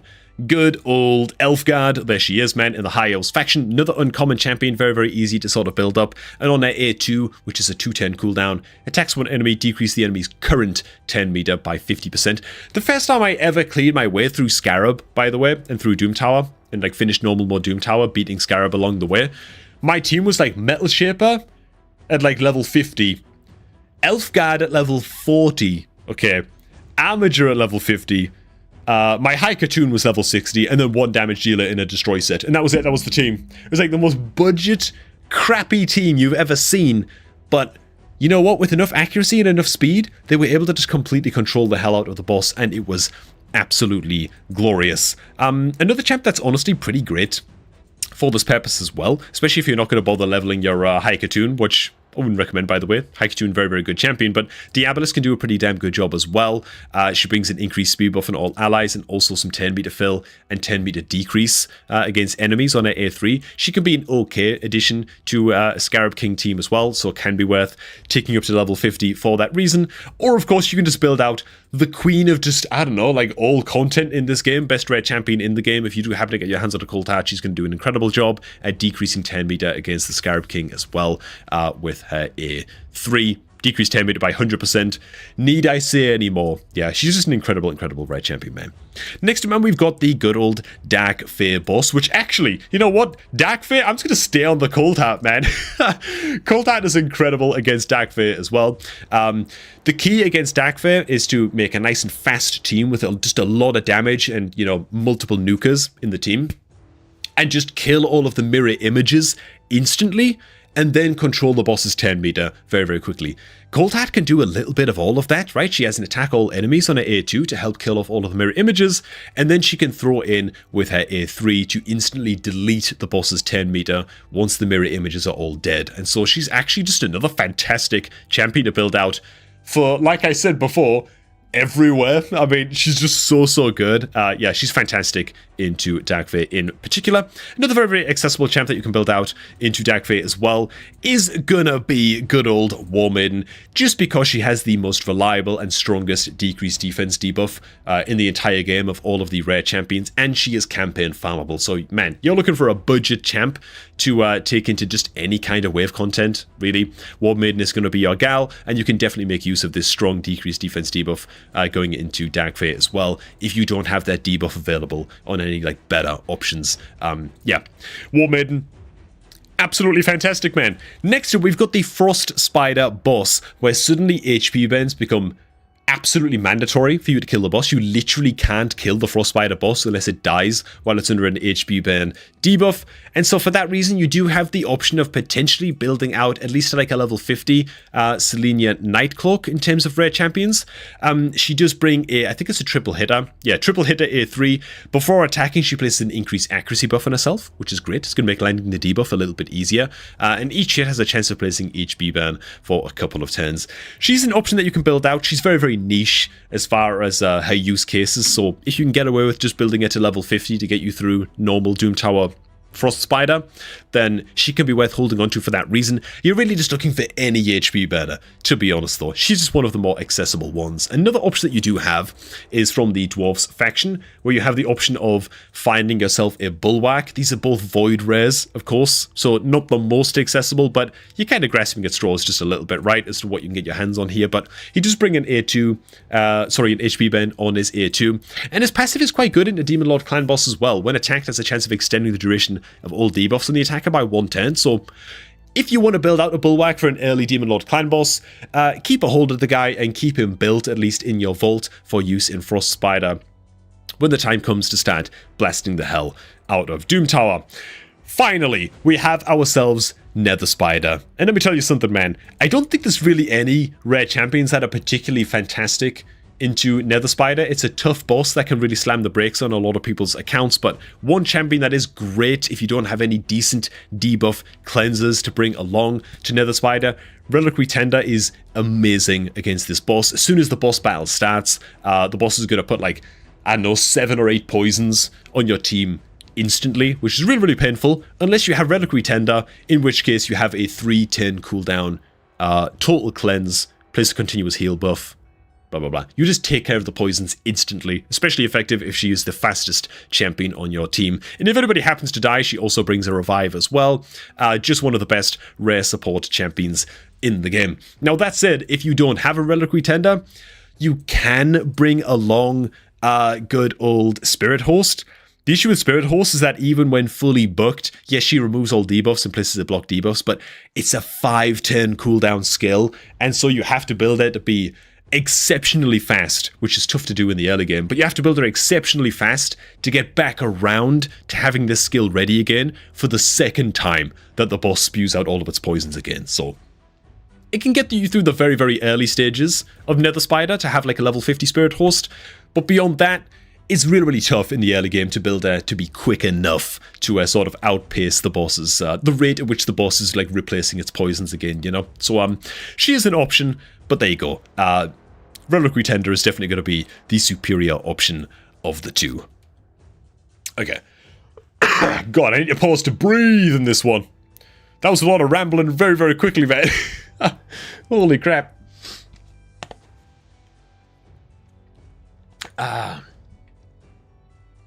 Ooh. You beat Nether on with Acolyte, Black Savant? Dude, Acolyte I've got to check up on. That sounds like a Dark Elf, but I'm just completely guessing. Who's Acolyte, man? Was it a nice Revenant, maybe? There it is, man. Holy crap. Yeah, Knight's Revenant, man. Yeah, I gotta check this guy out, man. That's a good call, man. Yeah, because it's a 410 cooldown, man. That's a good shout, you know. I never heard anybody shout this this champ out before, but you know what? The A2 as well is not bad. That's a really, really good shout, man. That's a really good shout. Yo, Cobbs, do you have a dog? Very random, I know. I actually don't. I want a doggo, man. I want a dog. I grew up all my life with a couple of staffies. A couple of Staffordshire Bull Terriers, man. Oh my god. Such lovely dogs, man. Such lovely dogs. Oh, but aren't they like an aggressive breed? No, man. They're like the greatest, happiest, man. But yeah, it's basically decided we're getting a dog as soon as we move into a bigger place, which is going to be happening pretty soon, hopefully. Sometime next year, like early next year. Once we actually move into a house, me and my wife, first thing we do, man, doggo. First thing we do, man. First thing we do. Now, I would love, like, a Doberman or, like a big old husky or a German Shepherd or just like a big dog, you know? Big dog that I can go running with on the beach or whatever. Like, awesome, you know? That's the kind of doggo that I want, man. My wife, she's a little bit nervous around dogs, man. She's a little bit nervous, so we might be... She wants, like, a golden retriever. I'm like, man... Golden retrievers are cool and all, don't get me wrong. But I just like a more active doggo, man. I like a more active doggo, you know? With, like, a little bit more of a temperament to them. So we might meet in the middle and get ourselves a lab. Good old Labrador, man. Could be kind of cool, you know? Maybe like a chocolate lab. Something like that. Could be kind of cool. Oh man, just awesome doggos. Border Collie Solstice? Holy crap. Good luck tiring out a Border Collie, man. They'll tire you out, you know? Okay, man. I'll go ahead and shoot this man as to the shout out in this video real quick. And alright, man, courtesy of the chat, actually, Mr. Black Savant just shouted out as we're shooting this video live, that Acolyte is actually a very, very good budget option as well, that you can build out to even just a level 50 and take into Nether Spider as one of those debuff removers, chiefly because when fully booked up, he's got a 4-turn remove all debuffs on all allies, right? So 1 turn faster than Spirit Host, which is great. It makes it just a little bit less gear intensive to build them out to deal with the debuffs coming out from Nether Spider and to be cleansing all of those poisons, which is great. And additionally, on his A2, it's an attack 1 enemy with a, what the hell is this? 90% chance booked, a decrease in the target's turn meter by 50%, which is actually reasonably effective as well against the Nether Spider too, man. So there you go, dude. Oh, you also bring some turn meter fill on his A1 as well. Dude, I've been sleeping on this champion, dude. I've been sleeping on Acolyte, man. So Acolyte is another one of those options that you can sort of prepare ahead of time to bring into Nether Spider. Now, I should mention that most of the champions that I've covered in this video are kind of one-ofs. You know, I'd recommend building maybe one, maybe two of these to take on some of the bosses that we've been talking about here. If you've already got like an Acolyte built out, then you probably don't need to go back and start building up like a Spirit Host or something. You're probably, hopefully at least, going to get somewhat lucky during like a shard pulling event and maybe pull some better like epic or legendary options to take care of business. Is there more that we gotta jump on real quick? Is it worth talking about Lesser? Is it worth talking about Lesser? No, it's not Lesser. Who the hell am I thinking of, man? Both the Rancid men. Nah, it's remove 2 random debuffs. Okay, I thought it was decrease the duration of debuffs by 2 turns, but it's not. I mean, he's still a fine champion, but he's also an epic, so I can't really just shoehorn him into the video, you know, without it just being cheating, man. So we probably shouldn't cover him. Okay. Is there any champs that I've missed? Runekeeper Desdeck, another good cleanser. Yeah, I want to try and stick to like the ultra accessible guys. Ideally just like the rares and stuff, you know. The kind of stuff that you can feasibly collect like very, very easily in the first like 2 months of an account, you know. It's sort of like backup or like budget options after clearing some of the tougher content. Barbarians, am I missing somebody? I don't think so. I think we touched on all of the guys. I could have touched on Scrapper, but I hate that guy, man. Can't stand bloody Scrapper, dude. What an absolute piece of crap. Yeah, there's a lot of good rares around here, man, but specifically for Doom Tower stuff, Coffin Smasher, maybe?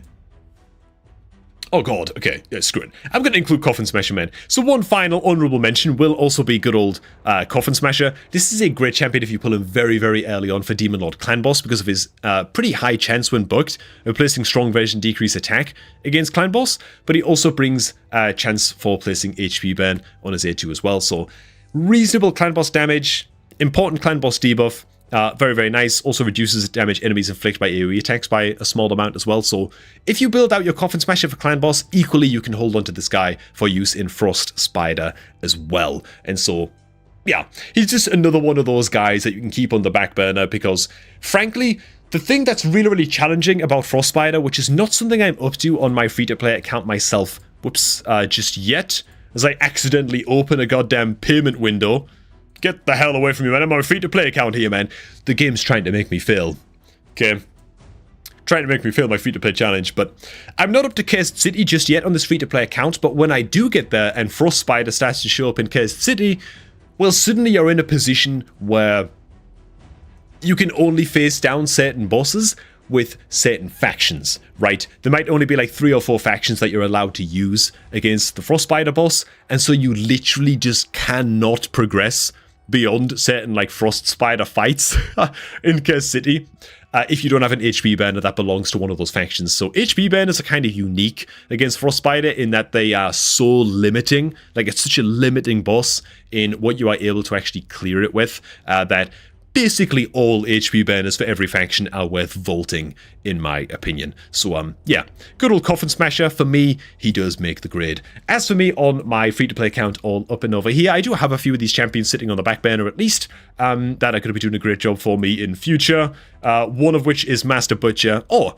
and there's good old Metal Shaper. So I do have my Scarab backbone of my team with Metal Shaper, Elfguard, and Armager all ready to go as well for Scarab King, so I'm ready to rock and roll with those. And Master Butcher, yeah, we're going to build the Scarab to be as tanky as humanly possible and hopefully get me through Dreadhorn Bommel. Now, if there's any champs that you feel like I missed off of this list that are just extremely, extremely accessible and can sort of cheat code your way through a little bit, some of the Doom Tower bosses, you feel like I missed them, make sure to plot them down below in the comments, man, and help your brother gamers out. But for now, thanks for watching, man. Hey, if you're looking to join me in my free-to-play journey and create your own second or alt account, or just get a fresh start, man, maybe you bungled up the start of your account, just looking for a clean start with the best beginner promo link available, then make sure to start off your new account using my beginner promo link, which is down below at the top of the video description box, man. Get your hands on 4 free epic champions, and that's it, really. Use it, goddammit. Okay, I really, really need the toilet, so I'm going to end the video here. Gonna catch all you guys a tad bit later, man. Okay, what a sign off, man. What a sign off. Holy crap. Okay. Yeah, I do genuinely need to pee real bad. You can maybe tell by the rate at which I was narrating that video. That was some quick talking I was doing just now, man, but... Okay. Alright. Let me just see if there's anything I can leave grinding real quick. B3 faction wars without using a champion. Blah, blah, blah, blah. Use 5 silver keys in the Doom Tower. Blah, blah, blah, blah, blah, blah. Okay, lovely. Yeah, I gotta pee real bad, man. So, you know what? I'm gonna go ahead. End the stream here. I think it was a lovely one. We actually went way overboard in terms of how long I intended. It was supposed to be like a nice and quick stream tonight, man, but, you know, is what it is. And yeah, hope you guys all enjoyed the stream, man. It's great again to see all the familiar faces coming by and all that good stuff, man. Good old Captain Hook back there, man. Hawk Gaming, Sean, Joe Moko back in the chat as well. Of course, Solstice. Awesome to see everybody, man. Great stuff. It's always fun to be hanging out, man. Yeah. Oh, and Nadooli's there as well. Hey, what's up, man? Oh, yeah, sorry, man, General Trag. Yeah. What's up, man? Yeah, I'm streaming, like, multiple platforms at once. It's really, really impossible, to be honest, to keep track of the chat on 4 different streaming platforms, so sorry about that, man. Alright. Hey, thanks for watching, guys. Hope you guys enjoyed this one, man. And I'll be catching all of you guys around the same time next week. Tuesdays and Wednesdays we stream, so I'll be seeing all of you guys then. For now, ta-ta and farewell.